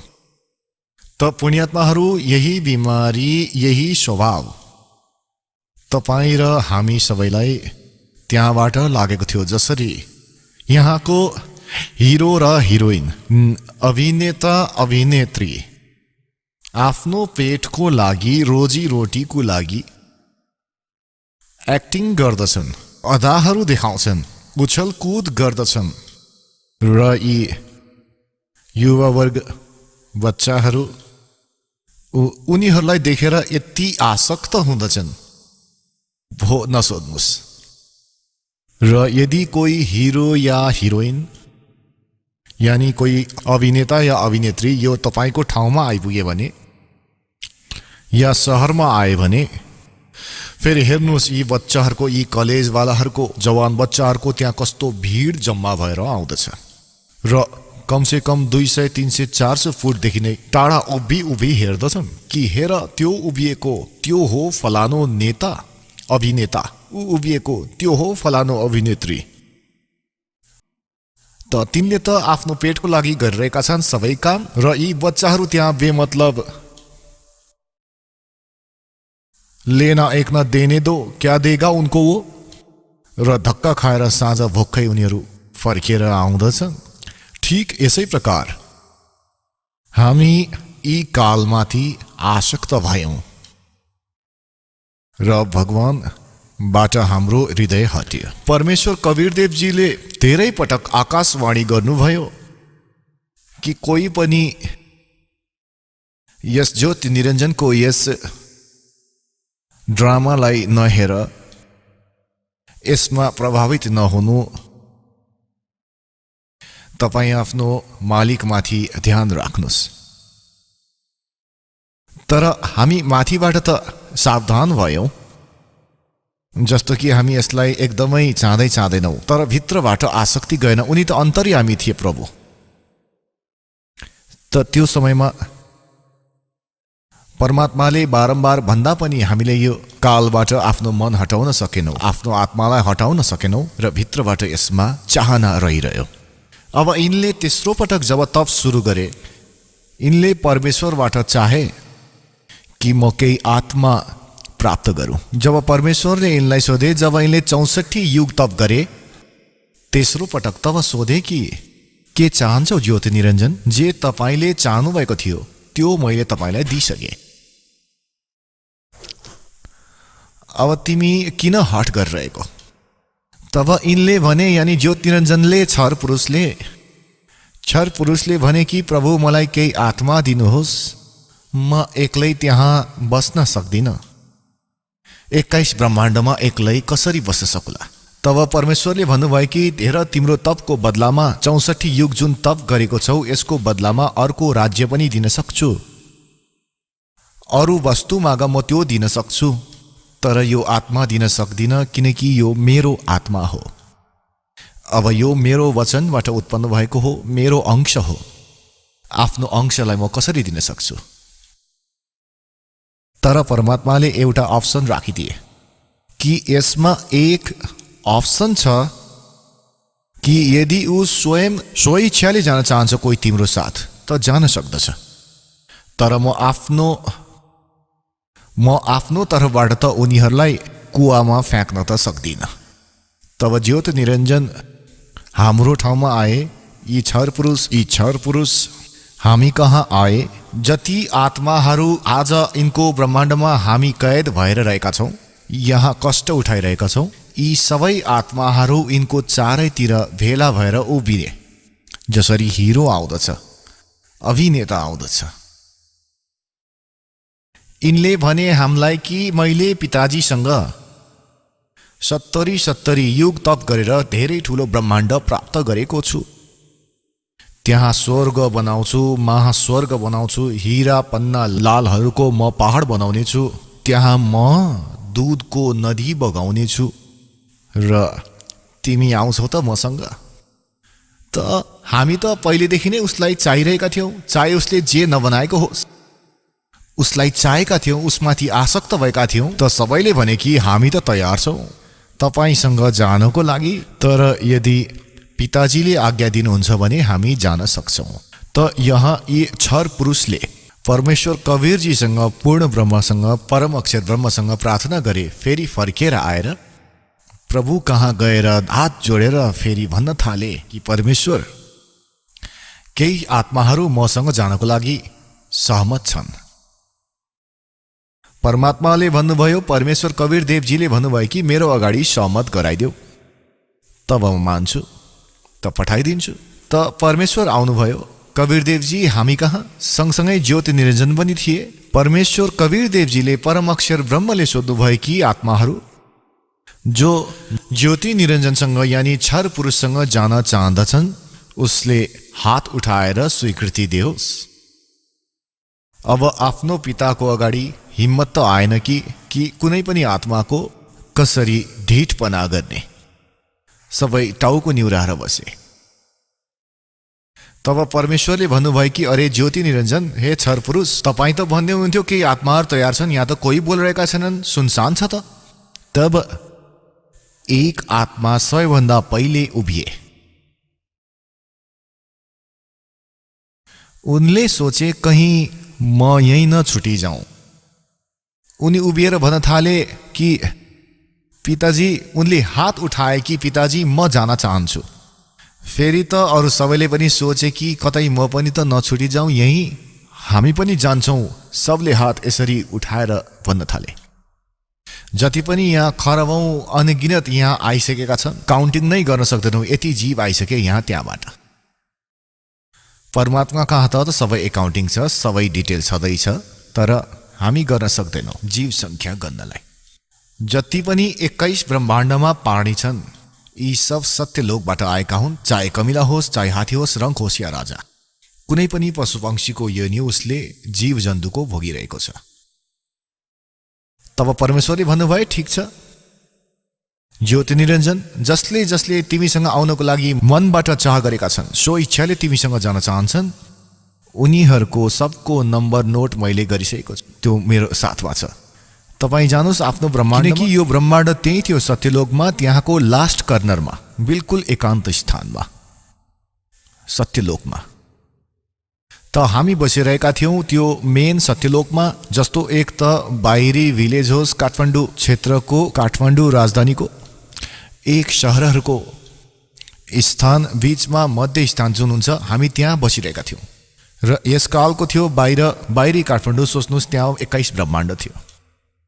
यी निरञ्जन गए त्यहाँ आफ्नो ब्रह्माण्डमा। यी क्षर पुरुष, यिनलाई ज्योत निरञ्जन पनि भनिन्छ, काल, यिनलाई काल पनि भनिन्छ। अगाडि गएर यिनको धेरै नाम राखिनेछ यही कहानीमा। त त्यहाँबाट परमात्माले के गर्नुभयो, जुन आत्माले सर्वप्रथम हात उठाएका थिए, स्वीकृति दिएका थिए यस क्षर पुरुषसँग जानको लागि, परमेश्वरले तिनलाई एक युवा स्त्री रूप बनाइदिनु भयो, तर उसलाई प्रजनन इन्द्रिय दिनु भएन। र सबै आत्माहरू जो उनीसँग आउन चाहन्थे, स्वेच्छाले स्वीकृति दिएका थिए, ती सबलाई बीज रूप बनाइदिनु भयो। आफ्नो वचनले दुर्गाको भित्र प्रवेश गराइदिनु भयो। जस्तो आजकल त यो मार्गलाई बुझ्न सजिलो छ। यी डाक्टरहरूले के गर्दछन्, जस्तो तपाईँलाई भन्छु, 1 ग्राम ब्लडमा भनौँ न कति 80 लाख या भनौँ 50 लाख जीवाणु त एक टाइपको हुन्छन्, अन्य अर्को टाइपको, र त्यो ब्लडलाई अर्कोमा मिसाइन्छ या त त्यो अरू बढ्न जान्छ। यसरी राख्न सकिन्छ यस्तो जीवाणु। त यसरी यो व्यवस्थालाई सम्झिनुहोस्। परमात्माले यो केटी जो युवा बनाउनु भएको थियो, उनको नाम राखिदिनु भयो प्रकृति देवी। उनलाई माया पनि भनिन्छ, आदि माया। प्रकृति देवी भन्नुहोस्, आदि माया भन्नुहोस्। अगाडि गएर यिनलाई नै अष्टङ्गी भनियो र यिनलाई नै दुर्गा भनियो। अब यिनलाई श्री दुर्गा भनौँ। श्री दुर्गाजीको शरीरमा प्रवेश गराइदिनु भयो सबै आत्माहरूलाई र भन्नुभयो, छोरी मैले तिमीलाई आशीर्वाद दिएको छु। परमेश्वरले भन्नुभयो कि छोरी मैले तिमीलाई आशीर्वाद दिएको छु र सबै आत्माहरूलाई तिम्रो भित्र प्रवेश गराइदिएको छु, र तपाईँ त्यहाँ जानुहोस् ज्योत निरञ्जन कहाँ, र जति पनि उनी जीव चाहन्छन् आफ्नो वचनबाट उत्पन्न गरिदिनु यो नर र मादा, यो भनेर त्यति नै ती अगाडि प्रकट हुनेछन्। र परमेश्वरले आफ्नो पुत्र सहेज दासलाई जो ती 16 पुत्रहरूमा सर्वप्रथम उत्पन्न गर्नुभएको थियो, ती मध्ये नै एक थिए। सहेजदासलाई भन्नुभयो कि पुत्र आफ्नो बहिनीलाई साथै लिएर जाऊ र यी ज्योत निरञ्जन कहाँ लगेर छोडेर आऊ। क्षर पुरुष कहाँ लगेर छोडेर आऊ। यिनलाई क्षर पुरुष पनि भन्दछन्, ज्योत निरञ्जन पनि भन्दछन्। यिनले नै अगाडि गएर गीतामा जो भन्दछन् म काल हुँ, यी त्यो काल हुन्, त्यहाँ छोडेर आऊ। क्षर पुरुषलाई भनिदिनु कि परमात्माले यानी मेरो तर्फबाट भनिदिनु कि यिनको शरीरमा सबै आत्माहरूलाई प्रवेश गराइदिएको छु र यिनलाई वचन दिएको छु, आशीर्वाद दिएको छु, शक्ति दिएको छ कि यिनलाई वरदान दिएको छु कि जति जीव तिमी चाहन्छौ, नर या मादा, ये युवती प्रकृति देवी, यिनले उत्पन्न गर्नेछिन्। सहेजदास पिताजीको आदेशलाई शिरोधार्य गरेर आफ्नो बहिनी श्री दुर्गालाई सँगै लिएर ज्योत निरञ्जन कहाँ आइपुगे, यानी क्षर पुरुषको द्वीपमा आइपुगे। त्यो 21 ब्रह्माण्डमा उनले भने कि यो बहिनी हुन् र यो बहिनीको शरीरभित्र परमात्माले सबै आत्माहरूको प्रवेश गराइदिनु भएको छ। अब सहजदासले क्षर पुरुषसँग भने कि पिताजीले यो बहिनी पठाउनु भएको छ, दुर्गा यी श्रीदेवीको शरीरमा ती सबै आत्माहरूको प्रवेश गराइदिनु भएको छ र यसलाई परमेश्वर कबीर देवजीले वरदान दिनुभएको छ कि जति जीव तिमी चाहन्छौ यिनले वचनले उत्पन्न गराइदिनेछिन्। यस्तो भनेर ती सहजदासले ती युवतीलाई त्यहाँ छोडेर फर्किएर आए। अब सहजदास फर्केर आउनुको उपरान्त त्यहाँतिर प्रकृति देवी र ज्योत निरञ्जन अर्थात् छर पुरुष यी दुवै मात्र बाँकी रहे र युवती हुनुको कारण उनको रूप रंग निकै निखरेको थियो। अब ज्योत निरञ्जन यानी छर पुरुषको मनमा दोष उत्पन्न हुन थाल्यो। एक्लो युवा युवतीलाई देखेर उनले ती युवतीसँग दुर्गासँग श्री देवीको साथ दुर्व्यवहार गर्न खोजे। त प्रकृति देवीले बारम्बार भनिन् कि ज्योत निरञ्जन तिमी यस्तो कर्म नगर, म तपाईको बहिनी हो, तपाई मेरो ठुलो दाई हो। तपाईको उत्पत्ति परमेश्वर कबीरदेवजीबाट सत्पुरुषबाट अण्डाबाट उत्पन्न भयो। त्यसपछि मेरो पनि उत्पत्ति तिनै परमेश्वरले गर्नुभएको हो। तपाई मेरो ठुलो दाई हो, म तपाईको सानो बहिनी हो। तपाई म माथि यस्तो अत्याचार नगर्नुस्। धेरै विनय गर्नुभयो, तर यो छर पुरुषमा यति काम वासना जागृत भइसकेको थियो, यति रजोगुण प्रभावित भइसकेका थिए कि यिनले एक पनि सुनेनन्, न कुनै मान मर्यादा नै राखे र ती युवतीसँग यिनले बलात्कार गर्ने चेष्टा गरे। अभद्र तरिकाले मुख खुला राखेका थिए। दुर्गाले यानी प्रकृतिले सूक्ष्म रूप बनाउनु भयो। यिनको मुखमा पेटमा शरण ग्रहण गर्नुभयो। त्यसै पनि भाग्न त जान सक्दैनथिन्, थाहा थियो यिनलाई। इज्जत रक्षाको लागि आफ्नो कौमार्यको रक्षा गर्नको लागि यिनले पेटमा शरण लिन गइन्। उनले आवाज लगाइन् कि हे परमात्मा मेरो रक्षा गर, मलाई बचाउनुस्, मेरो पिताजी मलाई बचाउनुस्। परमात्मालाई थाहा थियो कि यिनको साथ यस्तो पक्कै हुनेछ, किनकि हामी परमात्मा परमेश्वरजीले बारम्बार भन्दा पनि नमानिकन यिनीबाट आफ्नो मन हटाउन सकेका थिएनौं। परमेश्वरले स्वयं आफ्नो पुत्र जोगजितको रूप धारण गर्नुभयो र त्यहाँ प्रकट हुनुभयो। युवतीलाई दुर्गालाई उसको पेटबाट शरीरबाट बाहिर निकाल्नुभयो र भन्नुभयो कि ज्योत निरञ्जन सुन आदेश परम पिताको, तिमीले यस्तो राम्रो लोकमा यस्तो अत्याचार गरेको छौ, तिमी पहिलो व्यक्ति हौ। तिमीले आज बदनियत राखेको छौ यो केटीमाथि र तिमीले यिनलाई आज निली पनि दिएका छौ पेटभित्र र तिम्रो जो क्रियाको छौ यो एकदम अभद्र पुरुषको व्यवहार हो। त्यसैले तिम्रो नाम आजदेखि काल हुनेछ। तिमी काल नामले चिनिने छौ र 1,00,000 मानव शरीरधारी प्राणीहरूको नित्य आहार गर्नेछौ र 1,25,00,000 उत्पन्न गर्नेछौ, यानी 25% तिमीले एक्स्ट्रा उत्पन्न गर्नेछौ। र आजदेखि तिमीलाई यहाँबाट देश निकाला गरिदिनु भएको छ परमपिता परमेश्वरले। सत्यलोकबाट पनि निकालिदिनु भएको छ तिमीलाई, 21 ब्रह्माण्डबाट पनि। अब तिमी यहाँबाट निस्किहाल। यति मात्र भन्नुभएको थियो। यो 21 ब्रह्माण्ड त्यही समयमा त्यहाँबाट यसरी हट्यो कि जस्तो विमानले स्पिड पक्रिन्छ। र यी प्रकृति देवीसँग दुर्गासँग परमात्माले भन्नुभयो कि छोरी तिमीले आफ्नो खुट्टामा आफै बन्चरो हान्यौ। अब तिमी स्वेच्छाले यसको साथमा जाँदैछौ र पिताजीको मनबाट तिमी हट्यौ, किनकि परमात्मा त्यहाँ आफ्नो रूप बदलेर उभिरहनु भएको थियो। अब तिमी यहाँ बस्न सक्दैनौ। 21 ब्रह्माण्ड सत्यलोकबाट हट्यो र सत्यलोकबाट बाहिरी क्षेत्रबाट सीमाबाट 16 शङ्ख कोश जस्तो अरब खरब नील पदम 10 पदम फेरि शङ्ख 10 शङ्ख यस्तो 16 शङ्ख कोश, एक कोश लगभग 3 किलोमिटर हुन जान्छ। 48 शङ्ख किलोमिटर सम्झिनुस्। यो 21 ब्रह्माण्ड अगाडि। अब ज्योत निरञ्जनले सोचे कि जे मेरो साथ हुनु थियो त्यो त भइ नै हाल्यो र म यहाँको फुल फ्लेज भइहाले, इन्डिपेन्डेन्ट भइहाले। अब आफ्नो मर्जीले गर्नेछु। यिनले फेरि दुर्गासँग दुर्व्यवहार गर्न थाले श्रीदेवीको साथमा।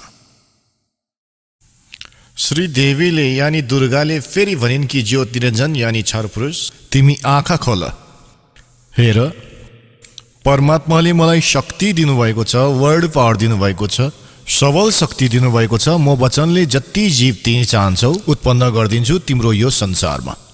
तिमी यो मैथुन सृष्टि प्रारम्भ नगर। तर यिनले मानेनन्। दुर्गाले फेरि याचना गरिन् कि हेर पहिले त तिमी मेरो दाइ हो र म तिम्रो बहिनी हो, र दोस्रो म तिम्रो पेटबाट निस्केर तिम्रो शरीरबाट बाहिर आएको हुँ, म तिम्रो पुत्री भए नि। तिमी कुनै नाताको त लाज राख न। तर यी ज्योत निरञ्जन छर पुरुषले उनको कुरा सुन्दै सुनेनन्। त उनले परमात्माले यी युवतीमा प्रजनन इन्द्रिय लगाएका थिएनन्। त यी कालले ज्योत निरञ्जनले यो तपले सिद्धिहरू पनि प्राप्ति हुन्छ।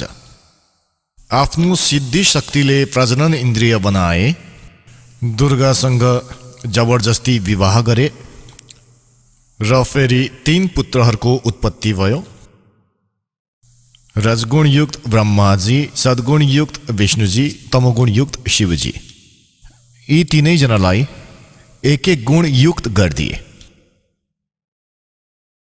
एक एक गुण युक्त कसरी गरे? यी कालले एक ब्रह्माण्डको माथि टप मोस्ट ठाउँमा, शिखरमा एक गुप्त स्थान बनाएका छन्। त्यो गुप्त स्थानमा दुर्गा र यी काल बाहेक अरू कोही जान सक्दैन।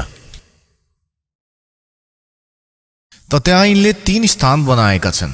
त्यो गुप्त स्थानमा, गुप्त क्षेत्रमा 3 स्थान बनाएर राखेका छन्। एक रजोगुण प्रधानक क्षेत्र, एक सत्वगुण प्रधानक क्षेत्र, एक तमोगुण प्रधानक क्षेत्र। जस्तो कि कुनै घरमा 3 कोठा होस्, 3 कक्ष। एक कक्षमा अश्लील चित्र टाँसिएको होस्, र दोस्रोमा साधु सन्त फकीरहरूको, महापुरुषहरूको चित्र टाँसिएको होस्, र तेस्रोमा सुरवीरहरूको, शहीदहरूको तस्बिर टाँसिएको होस्। जुन समयमा व्यक्ति त्यो अश्लील चित्र राखिएको कोठामा प्रवेश गर्नेछ, त त्यहाँ गएर उसको स्वभाव त्यस्तै नै हुनेछ। यो नेचुरल हो। र फेरि ऊ जानेछ जहाँ साधु सन्त फकीरहरूको तस्बिर छ, त्यहाँ गएपछि उसको एकदम विचार भाव धेरै नै विनम्र हुन्छ र उसको भाव पनि बदलिन्छ। यसरी नै जब ऊ जुन कक्षमा सुरवीरहरूको, शहीदहरूको चित्र राखिएको छ, त त्यहाँ जानसाथ उसको मनोबल त्यस्तै नै भइहाल्छ, स्वभाव बदलिन्छ। त ठिक यसै प्रकार 3 पुत्रहरूलाई रजगुणयुक्त ब्रह्माजीलाई कसरी बनाए त? कि दुर्गालाई आफ्नो पत्नीको रूपमा, यी श्री देवीलाई पत्नीको रूपमा राखे यिनले। जब यी रजोगुण प्रधानक क्षेत्रमा निवास गर्न लागे, त त्यो समयमा यी छर पुरुषले, ज्योति निरञ्जनले आफ्नो 5 मुख बनाए र त्यहाँ बस्न लागे। यी दुवैको संयोगले जुन पुत्र उत्पन्न भयो त्यो 5 मुखी भए। र जबसम्म यी रजोगुण प्रधानक क्षेत्रमा बसे, यी दुवैको मनोबल यस्तो नै रहिरह्यो, जुन कारणले ती सबै गुण ब्रह्माजीमा प्रवेश गर्यो। र फेरि सानै उमेरदेखि नै ब्रह्माजीलाई यिनले कोमामा राखिदिए। लालन पालन चाहिँ जारी नै राखे। जस्तो कि देखिएको छ, कसैले भनेका थिए 10 वर्षदेखि एउटा केटा कोमामा छ। एक व्यक्ति कोमामा एउटा पाइपको द्वारा आहारहरू उसको पेटमा पठाइने गरिन्छ। त यसरी राख्दछन्, यो कोमामा राख्दछन्। युवा भएपछि यिनलाई सचेत बनाइदिन्छन्। अब दोस्रो क्षेत्र जुन सत्वगुण प्रधानक क्षेत्र छ, त्यहाँ यो काल विष्णु रूप धारण गर्दछन् यी छर पुरुष, र आफ्नो पत्नी दुर्गालाई त्यहाँ राख्दछन् महालक्ष्मीको रूपमा। यी दुवैको संयोगले सत्वगुण प्रधानक क्षेत्रमा जुन पुत्रको जन्म हुन्छ, ऊ त्यस्तै सत्वगुण युक्त हुन जान्छ। र विष्णुजीलाई पनि यिनले यसरी नै कोमामा राख्दछन्। युवा भएपछि यिनलाई पनि सचेत बनाइदिन्छन्। फेरि तेस्रो तमोगुण प्रधानक क्षेत्रमा जाँदछन् को त? यी छर पुरुष र दुर्गा। र श्रीदेवीको त्यहाँ रूप पार्वतीको जस्तै ठ्याक्कै बनाइहाल्छन्। र स्वयं यिनी शिवजीको रूप बनाउँछन्, जस्तो तपाईँले शिवजीको रूप देख्नुहुन्छ यस्तो नै त शिव रूप बनाइहाल्छन् आफ्नो, र त्यो तमोगुण प्रधान क्षेत्रमा बस्न थाल्छन्। त्यहाँ यिनको संयोगबाट जुन पुत्रको उत्पत्ति हुन्छ ऊ अटोमेटिकली तमोगुण युक्त हुन जान्छ, र जब ती पुत्र ठुलो हुन्छन् उसलाई पहिले त कोमामा राखिन्छ, ठिक त्यसै गरी युवा भएपछि उनलाई सचेत गराइदिन्छन्। जब यी युवा हुन्छन् तीनजनालाई एकत्रित गराइदिन्छन्। एकत्रित गरेर फेरि यो काल के भन्छन्, जब तीनै पुत्र युवा हुन्छन् र कार्य गर्न योग्य भए, सृष्टि यो स्थिति यो सम्हाल्न योग्य भइहाल्छन्, तब यी कालले क्षर ब्रह्मले क्षर पुरुषले भने आफ्नो पत्नी दुर्गालाई कि आज पछि म कसैको सामुन्ने आफ्नो ओरिजिनल वास्तविक रूपमा आउँदिन, यो मेरो प्रतिज्ञा भयो, र तपाईँ जानुस् तल यी लोकहरूमा 21 ब्रह्माण्डमा र सम्हाल्नु सबै सृष्टिलाई। अब दुर्गाले भनिन् कि ज्योत निरञ्जन, म तिम्रो वशमा परेको छु, आफ्नो खुट्टामा मैले आफैलाई बन्चरो हानेको छु, अब तिमीले मलाई जस्तो नाच नचाउँछौ म त्यसरी नै नाच्छु। एउटा कुरा भन, म स्त्री एक्लै कसरी यति ठुलो ब्रह्माण्डलाई चलाउने होला? तिमी मेरो साथमा रह्यौ भने मलाई सहयोग हुनेछ। त उनले भने कि म गुप्त रहनेछु, कहिले पनि कसैको सामुन्ने आउँदिन, आफ्नो योग मायाले म लुकिरहनेछु, तर म तिमीलाई सहयोग हरेक पलमा दिइ नै रहनेछु। तिमी त केवल निमित्त मात्र हुनेछौ, जे पनि गर्नेछु म आफै नै गर्नेछु, मेरो कर्म अलौकिक हुनेछ। यति भनेर दुर्गालाई यी तीनै पुत्रहरू कहाँ पठाइदिए। दुर्गाले यी तीनैलाई सचेत गरिन्, एक स्थानमा एकत्रित गरिन् प्रेरणा गरिकन। तब यिनलाई भनिन् कि तीनैजना कार्य गर, आफ्नो आफ्नो ब्रह्मा सृष्टि उत्पत्ति र विष्णु स्थिति र शिवले संहार गर। तब यिनले भने कि माता कतै स्थान त छँदै छैन, सबै जल नै जल छ, हामी कहाँ बस्ने? यिनलाई त्यहाँ समुद्रको भित्र अक्षीर समुद्रमा राखिएको थियो। तब दुर्गाले भनिन् कि हिँड, तिमीहरू तीनैजना विमानमा बस।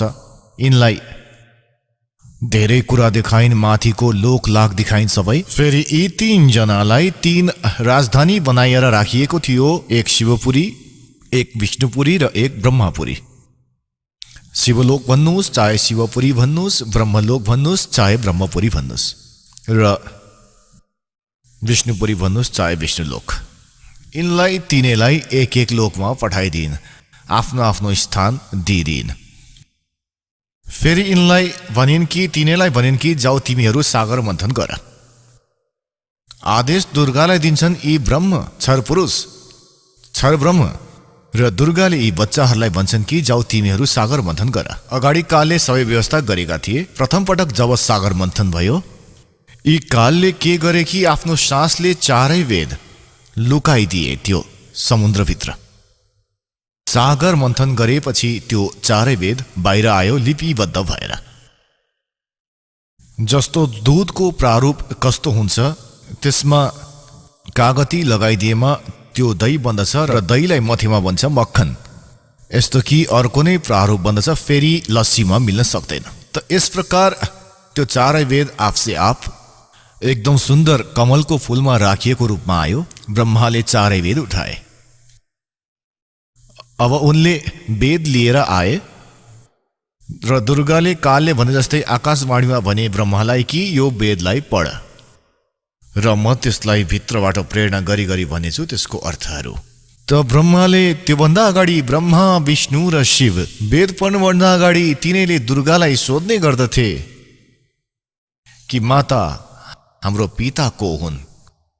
दुर्गालाई कालले मनाई गरेका थिए कि तिमीले मेरो भेद बताउने छैनौ। त्यसै समयमा यो भनेका थिए कि तिमीले मेरो बारेमा कसैलाई भन्ने छैनौ, भनेमा ठिक हुने छैन। अब ती कालको डरले, ज्योत निरञ्जन क्षर पुरुषको डरले दुर्गाले सबै भेद गुप्त नै राखिन्। आफ्नो पुत्रहरूलाई भनिन्, छोराहरू तिमीहरूको कोही पिता छैन, म नै तिम्रो माता हुँ, म नै तिम्रो पिता हुँ, म नै सबै सृष्टिको रचनाहार हुँ। त त बच्चाहरूले माने जस्तो आमाले भनेकी थिइन्। जब ब्रह्माजीले वेदहरूलाई पढे त्यसमा देखे कि सृष्टि रचनहार त कोही अरू नै हो, ऊ परम अक्षर ब्रह्म हुन्। ब्रह्माले सोधे, माता यो वेद हामीले कसरी पायौं? दुर्गाले भनिन्, यो भगवानले दिएको हामीलाई, यो गड गिवन हो। ए हो? त फेरि ब्रह्माले भने, माता वेदहरूमा लेखिएको छ परमात्मा साकार छन्, मनोसदृश छन्, सशरीर छन्, र तपाईँ भन्दै हुनुहुन्छ कि तिम्रो कोही पिता छैन। वेदहरूमा लेखिएको छ कि उसैले सबको रचना गरेको हुन्, रचनाहार हुन्, सबका कुलको मालिक हुन्। त वेद त झुटो हुन सक्दैन अब, किनकि गड गिभन भन्दै हुन्छ तपाईँले आफै। अब यहाँ दुर्गा फसिन्। अब पुण्यात्माहरू कति झुटो बोल्ने, सच्चाई अगाडि नआएर त रहन सक्दैन। भनिन्छ चोर चुराए तोमड़ी गड्डे पानी में, वो गड्डे वा ऊपर आवेना सच्चाई छाने नि। फेरि दुर्गाले भनिन्, छोरा कुरा सुन, उनी निराकार छन्, उनलाई कसैले देख्न सक्दैनन्, तिमी किन व्यर्थ प्रयत्न गर्दैछौ, उनी निराकार छन्। अब ब्रह्माले भने, माता अब तपाईको कुरामा मलाई अविश्वास हुन लाग्यो। पहिले त मैले तपाईको सबै कुरालाई शिरोधार्य गर्दथे, सत्य मान्दथे, तर आज तपाईको कुरा नै फरक हुन गयो। म मान्दिन तपाईलाई, मलाई परमात्मा चाहियो, किनकि यो आत्मा जबदेखि त्यो परमात्माबाट छुटिएको छ तबदेखि उसको अभाव महसुस गरिरहेको छ, र त्यही समयदेखि खोजमा लागे।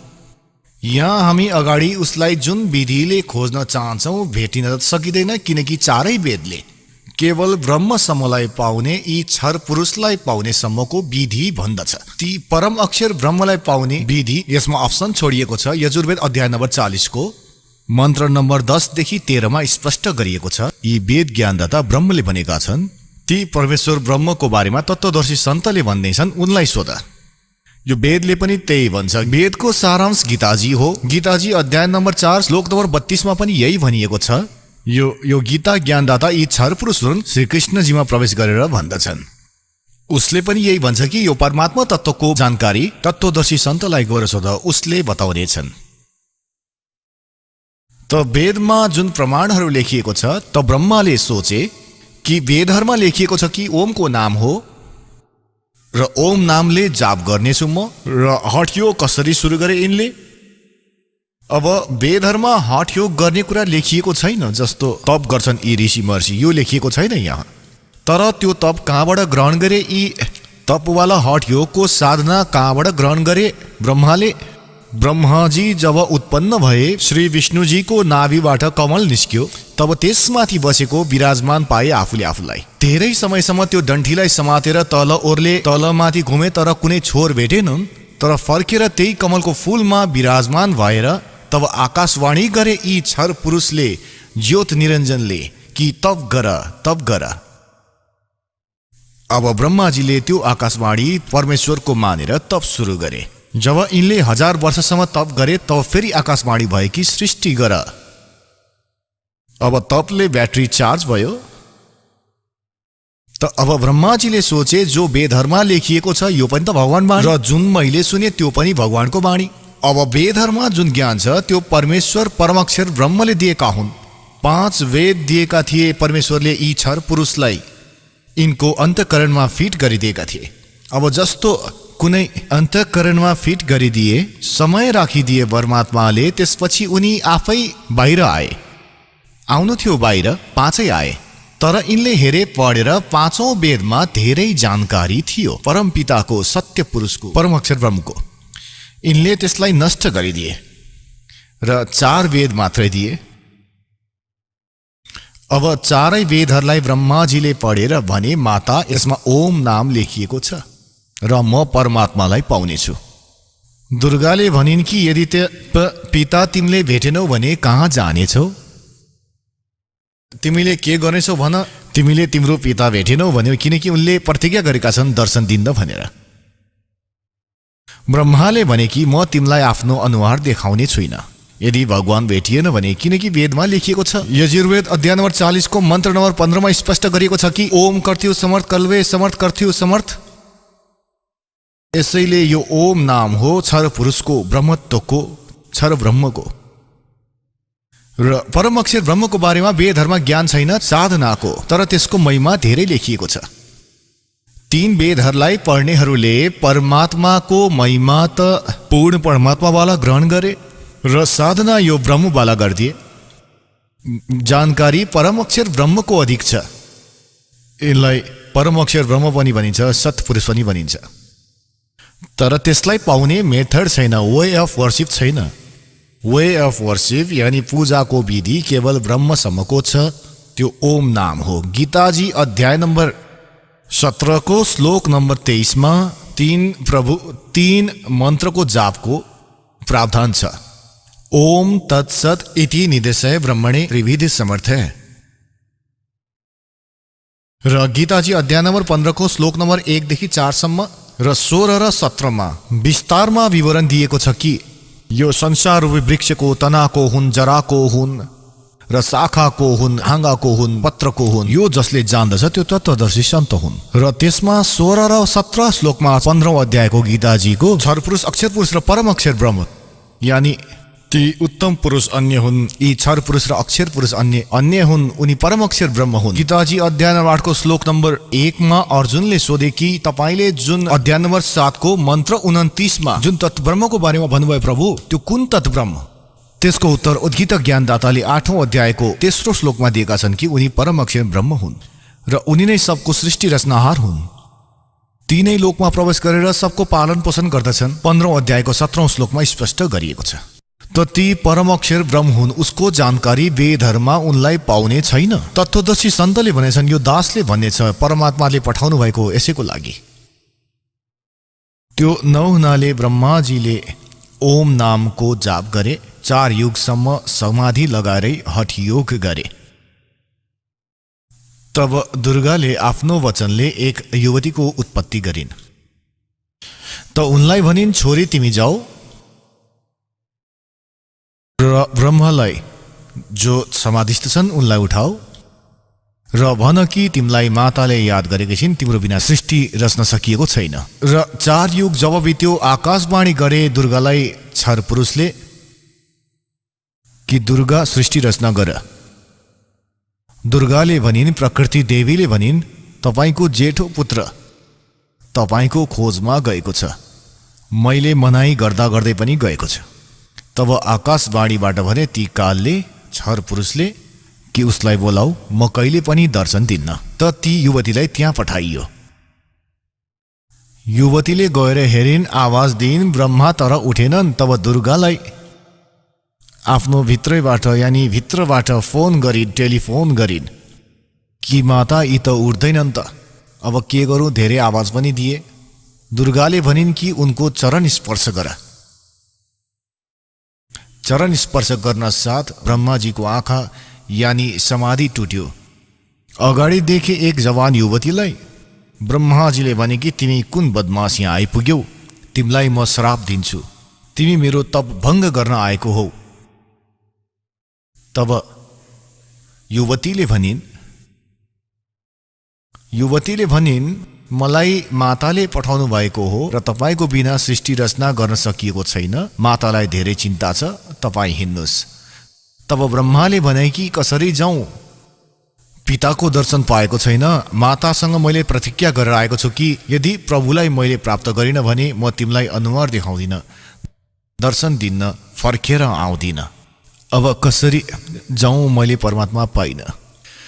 तब ब्रह्माजीले भने कि तिमी एउटा काम गर, मेरो झुठो गवाई देऊ, त म तिमीसँग जानेछु। त ती युवतीले सोचिन् कि माताको कार्य भएन भने त अशुद्ध हुन्छन् र यदि मैले झुट बोले भने त यिनले भनिदिए कि यसले त आफ्नै मर्जीले भनेका हुन्, त म फस्नेछु, मेरो माथि धेरै भार आउनेछ। तब उनले शर्त राखे कि तिमी मेरो साथ विलास गर, तब म तिम्रो झुठो गमाइदिन्छु, तिमी मसँग यस्तो गर। ब्रह्माले सोचे कि परमात्माको दर्शन त भएन, त्यसै पनि घर त जान सक्दिन। उनले ती युवतीको कुरालाई स्वीकार गरिदिए। फेरि युवतीले आफ्नो वचनले एउटा अर्को युवतीको उत्पत्ति गरिन् र भनिन् कि एउटा भन्दा 2टा गवाही धेरै राम्रो हुन सक्छ। ती युवतीलाई भने दोस्रो युवतीलाई कि तिमीले पनि गवाही दिनु कि ब्रह्माजीले पिताजीको दर्शन प्राप्त गरे र हाम्रो अगाडि आए। तिनले पनि यही शर्त राखिन् कि यही उद्देश्यले कि कतै मलाई पनि यिनीहरूले झुठो नबनाइदिउन् र आफू चाहिँ बचिहालुन्। ती युवतीले पनि त्यही शर्त राखिन् ब्रह्माजीलाई। ब्रह्माले त्यो स्वीकार गरे। अब तीनैजना माता कहाँ आइपुगे, दुर्गाजी कहाँ। अब दुर्गाले सोधिन्, प्रकृति देवीले सोधिन् ब्रह्मालाई, के तिमीले आफ्नो पिताको दर्शन पायौ? अब सुनियोजित षड्यन्त्र रचिएको अनुसार ब्रह्माले भने मैले पिताको दर्शन गरेँ। तब दुर्गाले भने कि खोइ कसरी मानु म तिम्रो यो कुरा, किनकि दुर्गालाई त यो फाइनल थियो कि उनले भनेकै छन् कि म दर्शन दिन्न, यो मेरो फाइनल आदेश हो, फाइनल फैसला हो, डिसिजन हो। अब दुर्गालाई पुरा दृढ विश्वास थियो कि यस्तो त हुन सक्दैन। तब उनले भनिन् कि खोइ गवाही देखाऊ त, कोही एभिडेन्स देखाऊ। ब्रह्माले भने कि यी दुवै युवती मेरो गवाह हुन्। अब त्यो दुवै युवतीहरूलाई दुर्गाले भनिन् कि भन, तिमीहरूको अगाडि यिनलाई दर्शन भएको हो र कहाँ? दुवैले झुठो गवाही दिए कि हाम्रो अगाडि नै यिनलाई ब्रह्माजीलाई भगवानले दर्शन दिएका हुन्, मनुसदृश्य हुन्।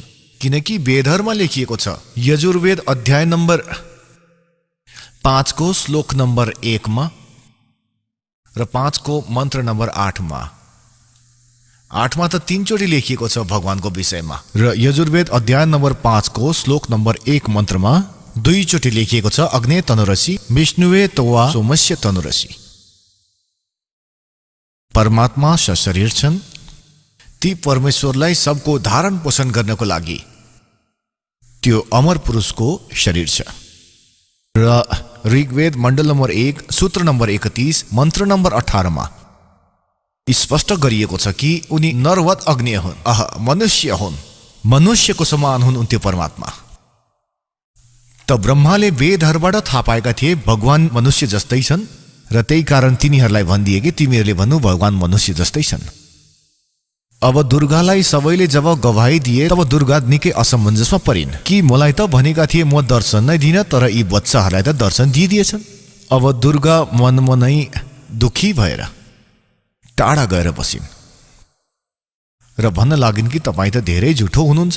आकाशवाणी आफ्नो इन्टरनल कनेक्सन गरेर भनिन्, यसरी नै गर्दछन् कुरा, जब कसैको भक्तिले जब सिद्धिहरू प्राप्त हुन्छ तब अरूसँग टाढा टाढा बसेर पनि कुरा गर्न सकिन्छ।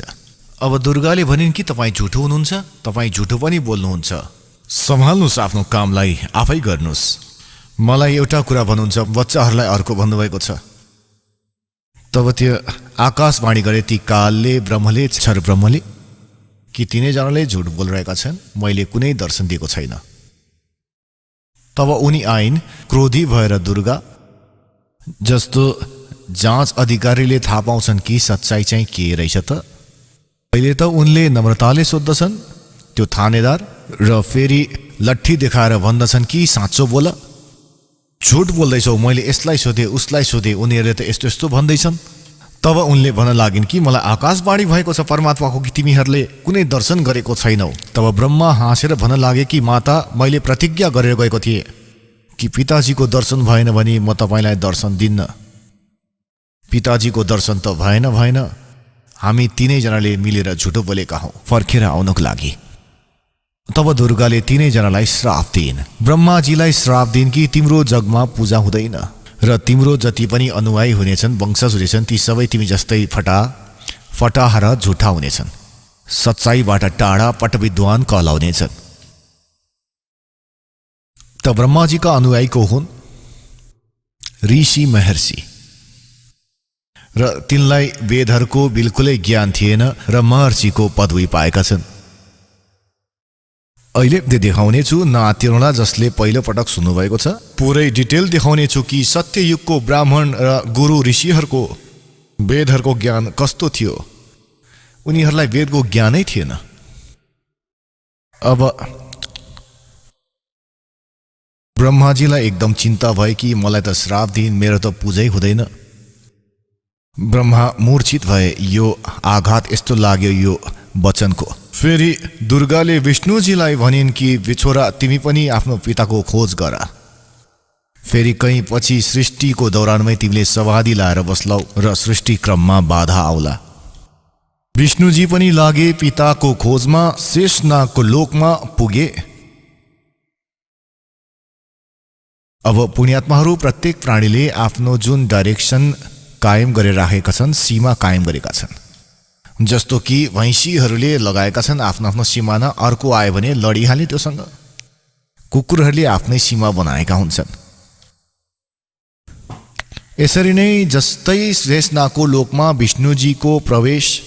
विष्णुजीको प्रवेश भयो, त शेषनागले सोचे कि तेरो लोकमा, तेरो ज्युरिडिक्सनमा यिनी कसरी आइरहेका छन् निर्भय भएर, यिनलाई कसैको डर छैन, म यहाँको सम्राट हुँ।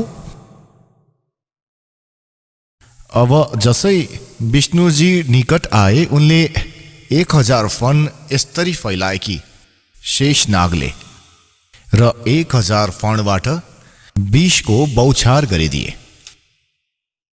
जस्तो तुवालो लाग्ने गर्छ, यस्तो विष्णुजीको चारैतिर त्यो विषको बौछारको तुवालो लाग्यो र श्री विष्णुजीको शरीरमा, पूरा शरीरमा यस्तो पेन्ट लाग्यो कालो, त्यो विषको कारण कालो शरीर भयो। जब विष्णुजीले देखे कि यस नागले यो के गरेका होलान्, मैले यसलाई केही भनेकै छैन, आगन्तुकको साथ यिनले यस्तो दुर्व्यवहार गर्दछन्, मैले यिनलाई केही भनेको छैन, केही यिनको हानि गरेको छैन, म त आफ्नै कुनै खोजमा आएको थिएँ र यसको यति दिमाग खराब छ। अब विष्णुजीले सोचे कि ला यसलाई खत्तम नै गरिदिन्छु, यो नाग किरालाई। जसै शेषनागलाई कि अगाडि बढे विष्णुजी, आकाशवाणी गरे ती ब्रह्मले, छर पुरुषले, यिनको पिताले, कि विष्णु तिमीले यसरी नै एक अर्कालाई मारिरहन्छौ भने सृष्टि त कसरी चल्छ त? तिमी फर्केर जाऊ र कहीँ पनि म कसैको सामुन्ने आउँदिन र दर्शन पनि दिन्न म कसैलाई कहिले पनि। मेरो उपलब्धि कसैले गर्न सक्दैन र गएर आफ्नो मातालाई साँचो साँचो भन्नु कि मलाई दर्शन त भएन। यदि तिमीले झुटो बोल्यौ भने तिम्रो हालत पनि ब्रह्माको जस्तो हुनेछ। र यी शेषनागले जो तिमीसँग अभद्र व्यवहार गरेका छन्, यसको फल, यसको टिट फर ट्याट, यानी यसको बदला तिमी द्वापर युगमा जब श्रीकृष्णको रूपमा जानेछौ तब तिमीले यसको बदला लिनु, तर अहिले यिनलाई केही पनि नभन्नु। विष्णुजीलाई जब आकाशवाणी भयो, त्यसलाई परमात्माको आकाशवाणी मानेर फर्केर माता कहाँ आइपुगे। दुर्गाले सोधिन्, छोरा तिमीले आफ्नो पिताको दर्शन गर्यौ? विष्णुजीले भने कि नै माता, मलाई कुनै दर्शन भएन। तर माताले सोधिन्, तिम्रो हालत यस्तो किन भयो त? उनले भने कि म शेषनागको लोकमा पुगे र उसले मलाई यस्तो यस्तो गर्यो। र आकाशवाणीले भने कि उसलाई अहिले नमार, द्वापर युगमा जब श्रीकृष्णको रूपमा तिमी जानेछौ तब तिमीलाई यसको बदला पाउनेछौ। अब दुर्गाजीले विष्णुजीलाई अङ्गालो मारिन् र भनिन्, छोरा तिमीलाई स्थितिको विभाग दिइनेछ र तिम्रो पूजा जगमा हुनेछ र तिमी धेरै साँचो व्यक्ति छौ। र तेस्रो शिवजी कहाँ दुर्गा पुगिन् आफ्नो पुत्रकोमा र भनिन्, छोरा तिम्रो 2 भाइहरूलाई त पिताको दर्शन हुँदै भएन, उनीहरूले खुब ट्राई गरे, अब तिमी पनि खोज गर आफ्नो पिताको। कहीँ फेरि पछि सृष्टि क्रम सुरु भएपछि त्यसको पछि तिमी जालौ र सन्यास धारण गर्लौ, अहिले नै गएर खोज गर।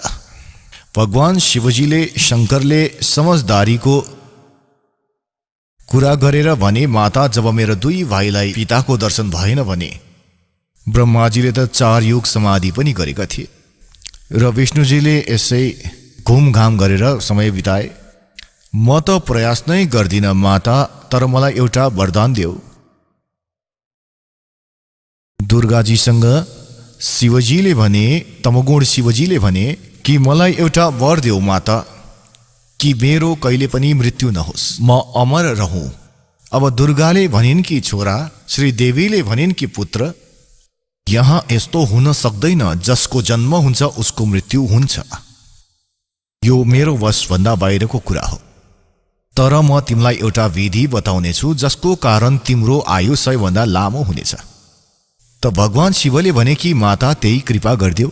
तब दुर्गाले भनिन् कि छोरा, यो आयुलाई बढाउने एउटा विधि छ, तरिका छ एउटा, कि प्राणायाम गरेर श्वासलाई सूक्ष्म बनाऊ, एक स्थानमा बसिराख र सूक्ष्म श्वास कमसे कम लिनाले आयु बढ्दछ, किनकि आयु श्वासमा आधारित छ। त भगवान शंकरले यसैलाई शिरोधार्य गरे कि जस्तो तपाईको इच्छा। तपाईले देख्नुहुन्छ कि धेरै जसो शिवजी समाधिस्थ रहनुहुन्छ। यिनको आयु पनि सबैभन्दा लामो छ। 7 ब्रह्माको मृत्युको उपरान्त 1 विष्णुजीको मृत्यु हुन्छ। 7 विष्णुजीको मृत्युपछि 1 शिवजीको मृत्यु हुन्छ, तमोगुण शिवजीको। यिनको यति लामो आयु छ। र 1 ब्रह्माजीको आयु कति छ? ब्रह्माजीको 1 दिन, रजगुण ब्रह्माजीको 1 दिन 1000 चतुर्युगको हुन्छ र यति नै रात्रि। 1 चतुर्युगमा कति वर्ष छ हाम्रो मनुष्यको? 43,20,000 वर्ष। 1 चतुर्युगमा यस्तो 1000 चतुर्युगको ब्रह्माजीको दिन र यति नै रात्रि। 30 दिन रातको महिना, 12 महिनाको 1 वर्ष र 100 वर्षको ब्रह्माजीको आयु। यो भन्दा 7 गुणा विष्णुजीको, सद्गुण विष्णुजीको र विष्णुजीको 7 गुणा तमोगुण शिवजीको यति लामो आयु हुनेछ। फेरि यी तीनै पुत्रको दुर्गाले विवाह गरिदिन चाहिन्। आकाशवाणी गरे ती काल ब्रह्मले क्षरपुरुषले दुर्गाजीसँग कि दुर्गा तिमी यी तीनै पुत्रहरूलाई सागर मन्थनमा फेरि पठाइदेऊ र त्यहाँ यिनको विवाह गर्नको लागि तिमीले नै 3 रूप बनाएर 3 युवतीहरूको रूपमा आउनु। अब श्री देवीले 3 रूप बनाइन्, गुप्त र समुद्रमा लुकाइदिन्। उता तीनै छोराहरूलाई भनिन् कि जाऊ छोराहरू, तिमीहरू सागर मन्थन गर। उता गएर यी कालले सबै व्यवस्था गरेका थिए। यिनले गएर सागर मन्थन दोस्रो पटक गरे त 3 युवतीहरू बाहिर आए। अब माताले भनेका थिएन कि छोरा जो पहिले निस्किन्छन् उसको पहिचान गर्नु, अलग अलग। दोस्रो पटक जो निस्किन्छ उसको पहिचान र तेस्रो पटक पनि। त तीनैले अघि पछि गरे, उनीहरूलाई आमाकोमा लिएर आए। दुर्गाले सोधिन् कि पहिले को आएकी थिइन् कि यो वाला? उनको नाम सावित्री राखिदिइन् र ब्रह्माजीलाई भनिन् कि यो तिम्रो पत्नी हुनेछिन्। दोस्रोलाई भनिन् तिम्रो नाम लक्ष्मी हुनेछ र विष्णुजीसँग उनको विवाह गरिदिन्। र तेस्रोसँग भनिन् कि तिम्रो नाम उमा हुनेछ र उसको विवाह शिवजीसँग गराइदिन्। र यहाँबाट यो 1 ब्रह्माण्डमा काल सृष्टि प्रारम्भ भयो। यस क्षर पुरुषको परिवार प्रारम्भ भयो। यही पछि सुर र असुरको उत्पन्न भयो। र पुण्यात्माहरू, जुन पुराणमा हामी सागर मन्थन सुन्छौँ कि 14 रत्न निस्क्यो, भगवान शिवले विषलाई ग्रहण गरे, त्यो त धेरै समयपछिको कुरा हो। त पहिले यो यस प्रकार सागर मन्थन भएको थियो। त्यो यी वेदहरूमा, यी पुराणहरूमा छैन, त्यो सूक्ष्म वेदमा छ, 5औं वेदमा। पुण्यात्माहरू, अब यो हो त्यो सृष्टि रचना जुन 5औं वेदमा छ, सूक्ष्म वेदमा। अब 5औं वेदको त हामीलाई थाहै थिएन।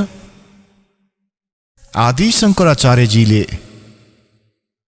आफूद्वारा रचित पुस्तकमा त्यो सूक्ष्म वेदको 5औं वेदको वर्णन गरेका छन् र उनले आफूद्वारा रचित त्यो पुस्तकमा त्यसलाई मेन्सन गरेका छन्। समय आएपछि देखाउनेछौँ। अब परमेश्वर कबीरजीले 600 वर्ष पहिले सन् 1398 मा उनी सशरीर आएका थिए। सत्यलोकबाट एक शिशुको रूप धारण गरेर आएका थिए। काशी शहरमा बनेको एक लहर तारा नामक तलाउमा कमलको फूलमा विराजमान भएका थिए प्रभु। र यो 5औं वेद प्रदान गर्न आउँदछन् आफ्नो मुखार बिन्दुबाट। र उनलाई एक निसन्तान जुलाहा दम्पतिले उठाएर लगेका थिए। जुलाहको घरमा प्रभुले लीला गर्दा गर्दै ठुलो भए, त्यही कार्यहरू गरेर देखाए जनतालाई। किनकि यस्तो परमात्माले लीला गर्दथे कि वेदहरूमा यस्तो नै लेखिएको छ कि ती परमात्मा आउँदछन् प्रत्येक युगमा र यस्तो मनुष्य जस्तो एक जीवन मनुष्यको जस्तो कर्म गरेर लीला गरी आफ्नो निर्वाह गरेर देखाउँदछ। ऋग्वेद मण्डल नम्बर 1 सूक्त नम्बर 31 मन्त्र नम्बर 17 त फेरि परमात्माले त्यो वाणी आजभन्दा 600 वर्ष पहिले आफ्नो मुख कमलबाट गीताजी अध्याय नम्बर 4 को श्लोक नम्बर 32 मा जसको विषयमा भनिएको छ कि धार्मिक यज्ञहरू यानी अनुष्ठानहरूको अत्यधिक जानकारी, विस्तारको साथ सत्य जानकारी, सही जानकारी, ब्रह्मणे मुखे ब्रह्मणे माने सच्चिदानन्द घनब्रह्म, मुखे माने उनको मुखारविन्दबाट उच्चारित वाणीमा विस्तारपूर्वक बताइएको छ। त्यो तत्त्व ज्ञान हो। त्यो जानिसकेपछि फेरि सबै कर्म समाप्त हुन जान्छ, यानी यताउता गर्न बन्द हुन्छ। गलत साधना तपाईले गर्नुहुन्न। परमेश्वर कवीर देवजीले त्यो समयमा भन्ने गर्नुहुन्थ्यो यी नक्ली गुरु आचार्यहरूबाट, मण्डलेश्वरबाट कि तिमीहरूले जनतालाई झुक्क्याइरहेका छौ। तिमीहरू भन्दैछौ ब्रह्मा विष्णु महेशको कोही मातापिता छैनन्। परमात्मा भन्नुहुन्थ्यो यिनको मातापिता छन्, यी जन्मिन्छन् मर्छन्, यिनको मृत्यु हुन्छ, यिनको जन्म हुन्छ, यी अविनाशी होइनन्, यी कम्प्लिट गॉड होइनन्। त यो कुरामा धेरै विरोध भएको थियो परमेश्वरको। ती झुठा आचार्यहरूले, ती नकली गुरुहरूले कवीर परमेश्वरको बारेमा धेरै गलत धारणाहरू फैलाइदिए कि यी झुठा हुन्, अशिक्षित छन्, यिनले वेदहरूलाई गीताहरूलाई पढेका छैनन्, पुराण पढेका छैनन्, संस्कृत त आउँदैन, अशिक्षित व्यक्ति हुन्, यिनलाई के थाहा वेद र गीता र पुराणहरूको बारेमा झुटो बोल्दैछन्, यिनको कुरा नसुन्नु नमान्नु। त्यो समयमा त हामीले धोका खायौं जनताहरूले। किनकि हाम्रो आचार्य जो छन्, जो गुरुहरू छन्, ब्राह्मण ऋषि छन्, उनीहरू संस्कृत भाषा जान्दथे। त हामीले यो सोच्यौं कि यी सबै सद्ग्रन्थ संस्कृत भाषामा लेखिएको छ, विद्यमान छ। त कवीरजीलाई संस्कृत त आउँदैन थियो किनकि यिनी ब्राह्मणहरूका गएर पढेका थिएनन्। यसैले कवीरजीले झुटो बोलेका होलान्। यो हाम्रो गुरु, यो आचार्य, यो सत्य भन्दैछन्। त्यसैले परमेश्वरको त्यो ज्ञानलाई हामीले स्वीकारेनौं र त्यसैको फल आजसम्म भोगिरहेका छौं। हामी भक्ति पनि गरिरहेका छौं तर शास्त्रको विरुद्ध गरिरहेका छौं। ज्ञान त प्राप्त छ तर त्यो परमात्माको ज्ञान त होइन। आजभन्दा 600 वर्ष पहिले परमात्माले आफ्नो सच्चिदानन्द घन ब्रह्मको वाणीमा के भनेका थिए, के सुनाएका थिए। जस्तै ऋग्वेद मण्डल नम्बर 9 सूक्त नम्बर 86 मन्त्र 26 र 27 मा, ऋग्वेद मण्डल नम्बर 9 सूक्त नम्बर 82 मन्त्र 1, 2, 3 मा, ऋग्वेद मण्डल नम्बर 9 सूक्त नम्बर 20 मन्त्र 1 मा, ऋग्वेद मण्डल नम्बर 9 सूक्त नम्बर 96 को मन्त्र नम्बर 16 देखि 21 सम्म। त्यसमा भनियो कि परमात्मा सत्य लोकबाट आउने छन्। ऋग्वेद मण्डल नम्बर 9 सूक्त नम्बर 1 मन्त्र नम्बर 8 र 9 मा स्पष्ट गरेको छ परमात्माले यसमा कि उनले शिशु रूप धारण गर्नेछन् र जब उनी शिशु रूपमा आउनेछन् परमात्मा त उनको लालन पालन गाईहरूले गर्दछन् र ती परमात्मा तत्व ज्ञान यथार्थ ज्ञानलाई बताउनको लागि आफ्नो प्रिय आत्माहरूसँग मिल्दछन्। श्रेष्ठ वर्णीय आत्मा, श्रेष्ठ आत्माहरूसँग मिल्दछन् र फेरि उनीहरूलाई तत्त्वज्ञानले परिपूर्ण पार्दछन्। त्यही आधारले परमात्मा जुन लीला गर्ने नै गर्दछन् त्यसरी नै गर्दै गर्दै आदरणीय धर्मदास साहेबजीसँग भेटे। राम्रो आत्माहरूमध्ये कुन कुन राम्रो आत्मालाई भेटे? आदरणीय धर्मदाससँग भेटे, आदरणीय मुलुकदास साहेबजीसँग भेटे, आदरणीय दादुदास साहेबजीसँग भेटे, आदरणीय नानक साहेबजीसँग भेटे, आदरणीय गरीबदास साहेबजी गाउँ छुडानी जिला जर्जर हरियाणा वालासँग भेटे, आदरणीय गीसा साहेबजी गाउँ सिखडा जिला मेरठ उत्तर प्रदेशको सँग भेटे। त यो परमात्माको गुणमा लेखिएको छ कि उनी यस्तो गर्दछन्। वेदले पनि गवाई दिँदैछ। त्यसै आधारमा परमात्माले धर्मदास साहेबजीलाई भेटे। उनी बान्दोगढमा बस्दथे, मथुरामा गएका थिए भगवानको खोजमा।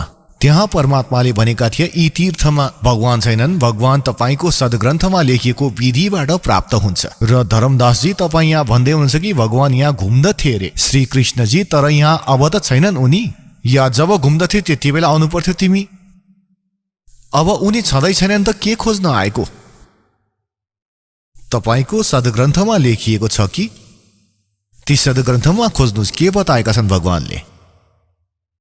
धर्मदास ये जग बोरा न कोई न जाने पद निर्वाण, यही कारण मैं कथा पसारा, जग से कहिए वो राम न्यारा।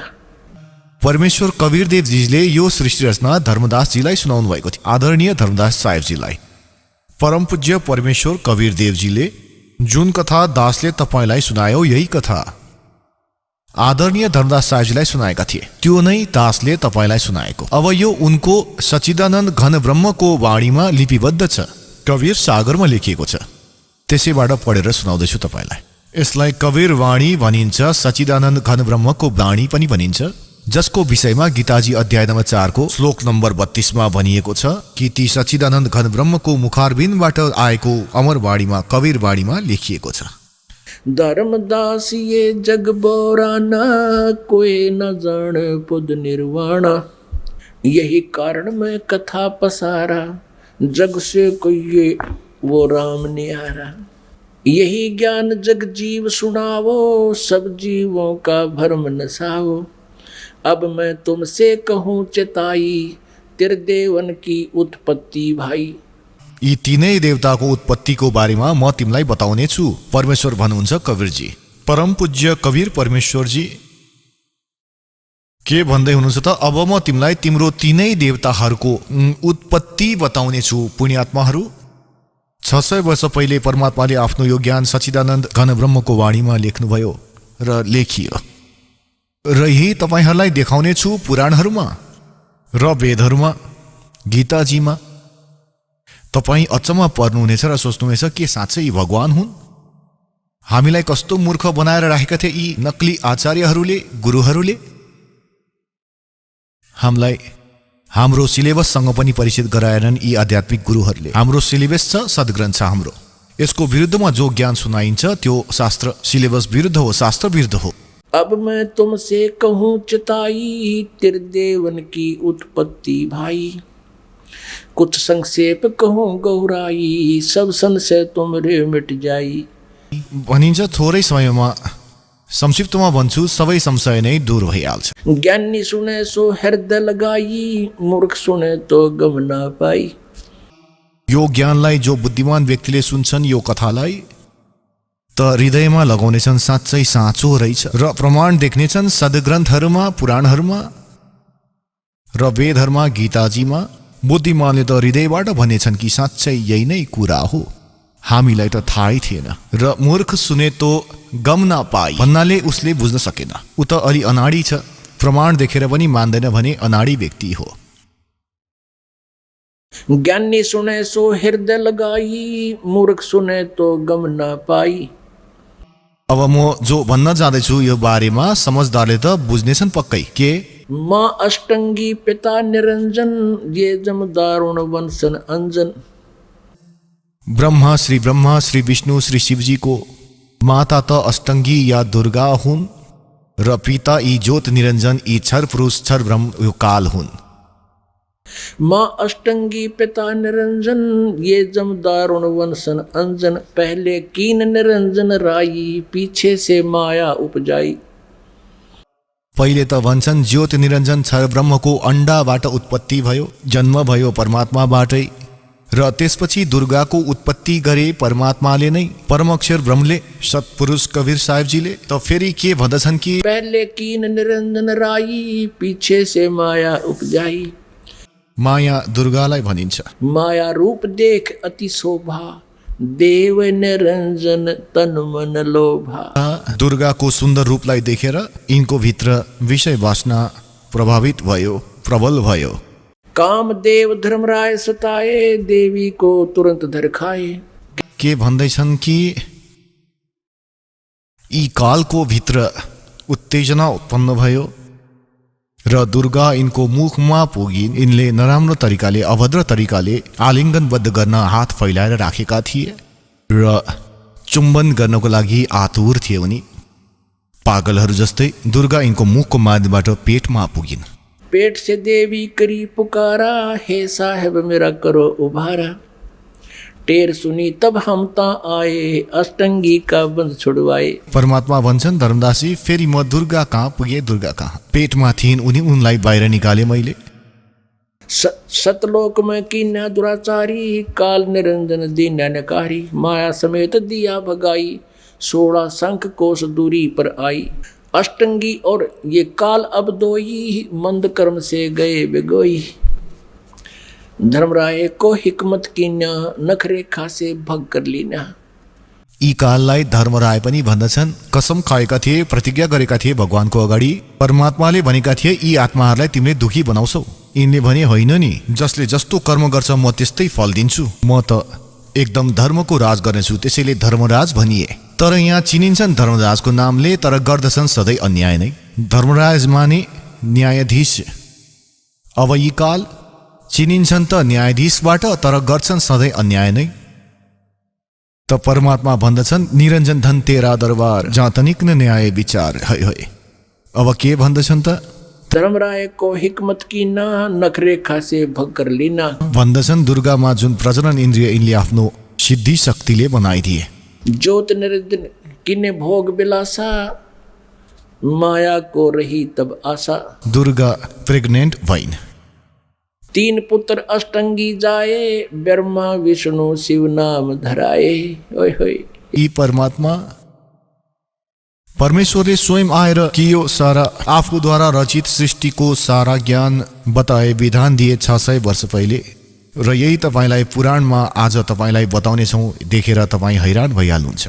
3 पुत्र अष्टंगी जाए, ब्रह्मा विष्णु शिव नाम धराए। 3 पुत्रहरूको जन्म भयो। दुर्गाबाट यिनको ब्रह्मा विष्णु र शिव नाम राखियो।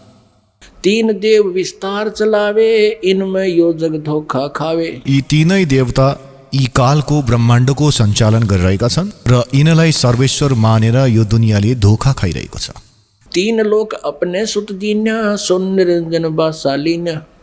3 लोक, पृथ्वी लोक, स्वर्गलोक र तल पाताल लोक, यी तीनै लोक आफ्नो पुत्रहरूलाई दिएर स्वयं यिनी शून्यमा शिखरमा एकान्त स्थानमा गुप्त रहन्छन्। गीताजी अध्याय नम्बर 7 को श्लोक नम्बर 24 र 25 मा स्वयं भन्दछन्, श्री कृष्णमा प्रवेश गरेर यी कालले बोलिरहेका छन्।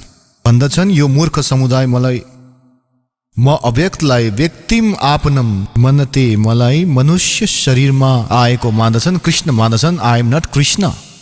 र यी भन्दछन् कि म कहिले पनि कसैको सामुन्ने आउँदिन, यो मेरो अनुत्तम घटिया नियम हो मेरो। अब जो भगवान, अब जुन पिता पुत्रहरूको पनि अगाडि आउँदैनन्, उनीहरूबाट लुक्छन् भने उनमा केही दोष छ, यो राम्रो नियम होइन उनको। यसैले यो अनुत्तम घटिया अटल नियम लेखिएको छ कि यो मेरो अटल नियम हो, अविनाशी नियम हो। र फेरि भन्दछन् कि म आफ्नो योग मायाले लुकिरहन्छु। यसबाट सिद्ध छ कि कहीँ आकारमा छन्, अव्यक्त छन्। अव्यक्तको अर्थ निराकार होइन। जसरी बादल छाउँछ सूर्यको अगाडि त त्यो हामीलाई देखिँदैन, त्यसको केही उज्यालो अलिकति त अवश्य पनि हामीले महसुस गर्छौँ, तर त्यो हामीले हेर्न सक्दैनौँ। त्यो बादलहरूभन्दा पारी अव्यक्त छ, त्यहाँतिर साकार छन्। जब देखिन साथ ऊ बादल हट्न साथ ऊ साकार हो, तर उनलाई निराकार भन्न सकिँदैन। ऊ भगवान देखिएमा साकार भइहाल्ने, नदेखिएमा चाहिँ नि निराकार। यो कुनै डेफिनेसन भयो भगवानको? उनी साकार नै छन्, हामीले देख्दैनौँ, यो फरक कुरा हो। उसलाई अव्यक्त भन्न सक्छौँ जो देखिँदैनन्, हामी देख्न सक्दैनौँ उसलाई, यो अलग कुरा हो। तर परमात्मा साकार छन्। निराकार र साकारको अलग अलग परिभाषा हुन्छ। निराकार भन्नाले कहिले पनि नदेखिने, जसको कुनै आकार नै छैन, र साकार जो शरीर छ, उसको कुनै आकार छ, उसलाई साकार भनिन्छ। जुन अज्ञानीहरूलाई ज्ञान छैन, उनीहरूले परमात्माको परिभाषा नै बदलिदिए आफ्नो ज्ञान सोचको आधारमा। ती तत्त्व ज्ञानहीन प्राणी हुन्। यिनी आफै भन्दछन् म लुकिराख्छु, म कसैको सामुन्ने आउँदिन। यही परमेश्वरको सच्चिदानन्द घन ब्रह्मको वाणीले भन्दैछ, कबीरको वाणीले के ये ज्योत निरंजन सुन ठिकाना, यानी माथि 21औं ब्रह्माण्ड माथिको अर्को स्थानमा बस्दछन्। और ब्रह्मा विष्णु शिव भेद न जाने। ब्रह्मा विष्णु महेशलाई पनि थाहा छैन ऊ कहाँ छ, को छ, कस्तो छ। तीन लोक अपने सुत दीना, सोन निरंजन बासालीना। तीन देव सो उसको ध्यावे, निरंजन का वो पार न पावे। यी तीनै देवताले समाधि लाउँछन् तर पनि चेष्टा गर्दछन्, किनकि आत्मा रोक्न सक्दैन भगवानको बिना। कहिलेकाहीँ फेरि पनि चेष्टा गर्दछन् तपस्या गर्ने केही वर्षसम्म, तर उसको भेद पाउन सक्दैनन्। पहिले नै ट्राई गरेर हेरिसकेका थिए यिनले परमात्मा, तर भेटेनन्। यसैले दुर्गाले यिनीहरूलाई भनिदिए कि ऊ निराकार छ, त यिनले स्वीकार गरे कि ऊ निराकार छ। र यिनले पनि ट्राई गरेर हेरे, भेटिएन, त सबले उसको डेफिनेसन चेन्ज गरे आफ्नो सोचको आधारमा कि परमात्मा निराकार छन्, किनकि देखिँदैनन् उनीहरूको वे अफ वर्शिप परमात्मा देखिने वाला थिएन। वेदहरूमा जुन वर्णन छ परमात्माको बारेमा, ओम नाम र आदि जो साधन छ, यो परमात्मालाई पाउने होइन, किनकि गीताजी अध्याय नम्बर 11 को श्लोक नम्बर 47 र 48 मा यो श्रीमद् भगवत गीताजीको ज्ञान यो कालले नै दिइरहेका छन् श्री कृष्णजीमा प्रवेश गरेर। यिनी भन्दछन् कि अर्जुन, मेरो वास्तविक रूप यही हो, विराट रूप देखाए, र मेरो दर्शन, मेरो प्राप्ति मेरो यो रूप हो, र यो रूपमा म कसैलाई दर्शन दिन्न, किनकि मैले प्रतिज्ञा गरेको छु। र यी भन्दछन् कि अर्जुन, तिमी भन्दा पहिले मेरो यो रूपलाई जुन तिमीले आज देख्यौ, पहिले कसैले देखेको छैन यो विराट रूपलाई। अब श्री कृष्णले गीताजी भनेका भए यो पक्कै भन्थे कि मेरो यो विराट रूप यो असली रूप हो, यो काल रूप हो, यसलाई पहिले कसैले देखेको छैन। श्री कृष्णजी त कौरवहरूको सभामा पहिले आफ्नो विराट रूप देखाइसकेका थिए, त यो शब्द भन्दैन थिए जुन श्रीमद् भगवत गीता अध्याय नम्बर 11 को श्लोक नम्बर 47 मा भनेका छन्। र 48 मा भने कि यो मेरो प्राप्ति यानी मेरो रूपको दर्शन यानी भगवान प्राप्ति, ब्रह्म प्राप्ति, ब्रह्मको यो रूप हो, यो काल हो। भन्छन् न वेदहरूमा वर्णित विधिले, न कुनै जपले तपले, न कुनै क्रियाले कुनै पनि प्राप्ति गर्न सक्दैन। यसबाट सिद्ध छ कि गीताजी अध्याय नम्बर 8 को श्लोक नम्बर 13 मा भने कि ओम इति एकाक्षरम ब्रह्म व्यवहारण माम अनुसरणम, म ब्रह्मको केवल ओम एक अक्षर छ, यसको उच्चारण गरेर स्मरण गरेर वा ये पर्याति प्रजन्देयम, जो शरीर छोडेर जानुसम्म स्मरण गरेर बस्दछन्, त मेरो माध्यमबाट मबाट लाभ प्राप्त गर्दछ, परम गति प्राप्त गर्दछ। ओम नामले जति गति हुँदछ त्यति लाभ प्राप्त हुन्छ। त यहाँ यी भन्दैछन् कि मेरो प्राप्ति न वेद वर्णित विधिबाट न तप जप कुनै क्रियाबाट प्राप्त हुन्छ, यो 11औं अध्यायको 47-48 मा। त यसैबाट सिद्ध भयो कि ती ज्योत निरञ्जनको कसैले दर्शन गरेनन् र भनिदिए कि ऊ निराकार छ। कहते खोजत खोजत थाकिया, अंत कहा बेचुन। खोज्दा खोज्दा थाकेर भनिदिए कि भगवान निराकार छन्, जबकि उनी साकार छन्। वेदले साकार भन्छ, पुराणले साकार भन्छ, कुरानले साकार भन्दछ र बाइबलले साकार भन्छ। र कुनै पनि धर्मको कुनै पनि भक्तसँग गएर सोध्नुस्, सबले भन्छन् भगवान निराकार छन्। अब अगाडि गएर म तपाईलाई पुरै डिटेल देखाउने छु, प्रत्येक शास्त्रमा प्रमाण दिन्छु। यी परमात्माद्वारा बताइएको सृष्टि रचना प्रमाणित गर्नेछौँ आफ्नै सद्ग्रन्थमा, तब तपाईलाई विश्वास हुनेछ। बोल सद्गुरुदेव की जय।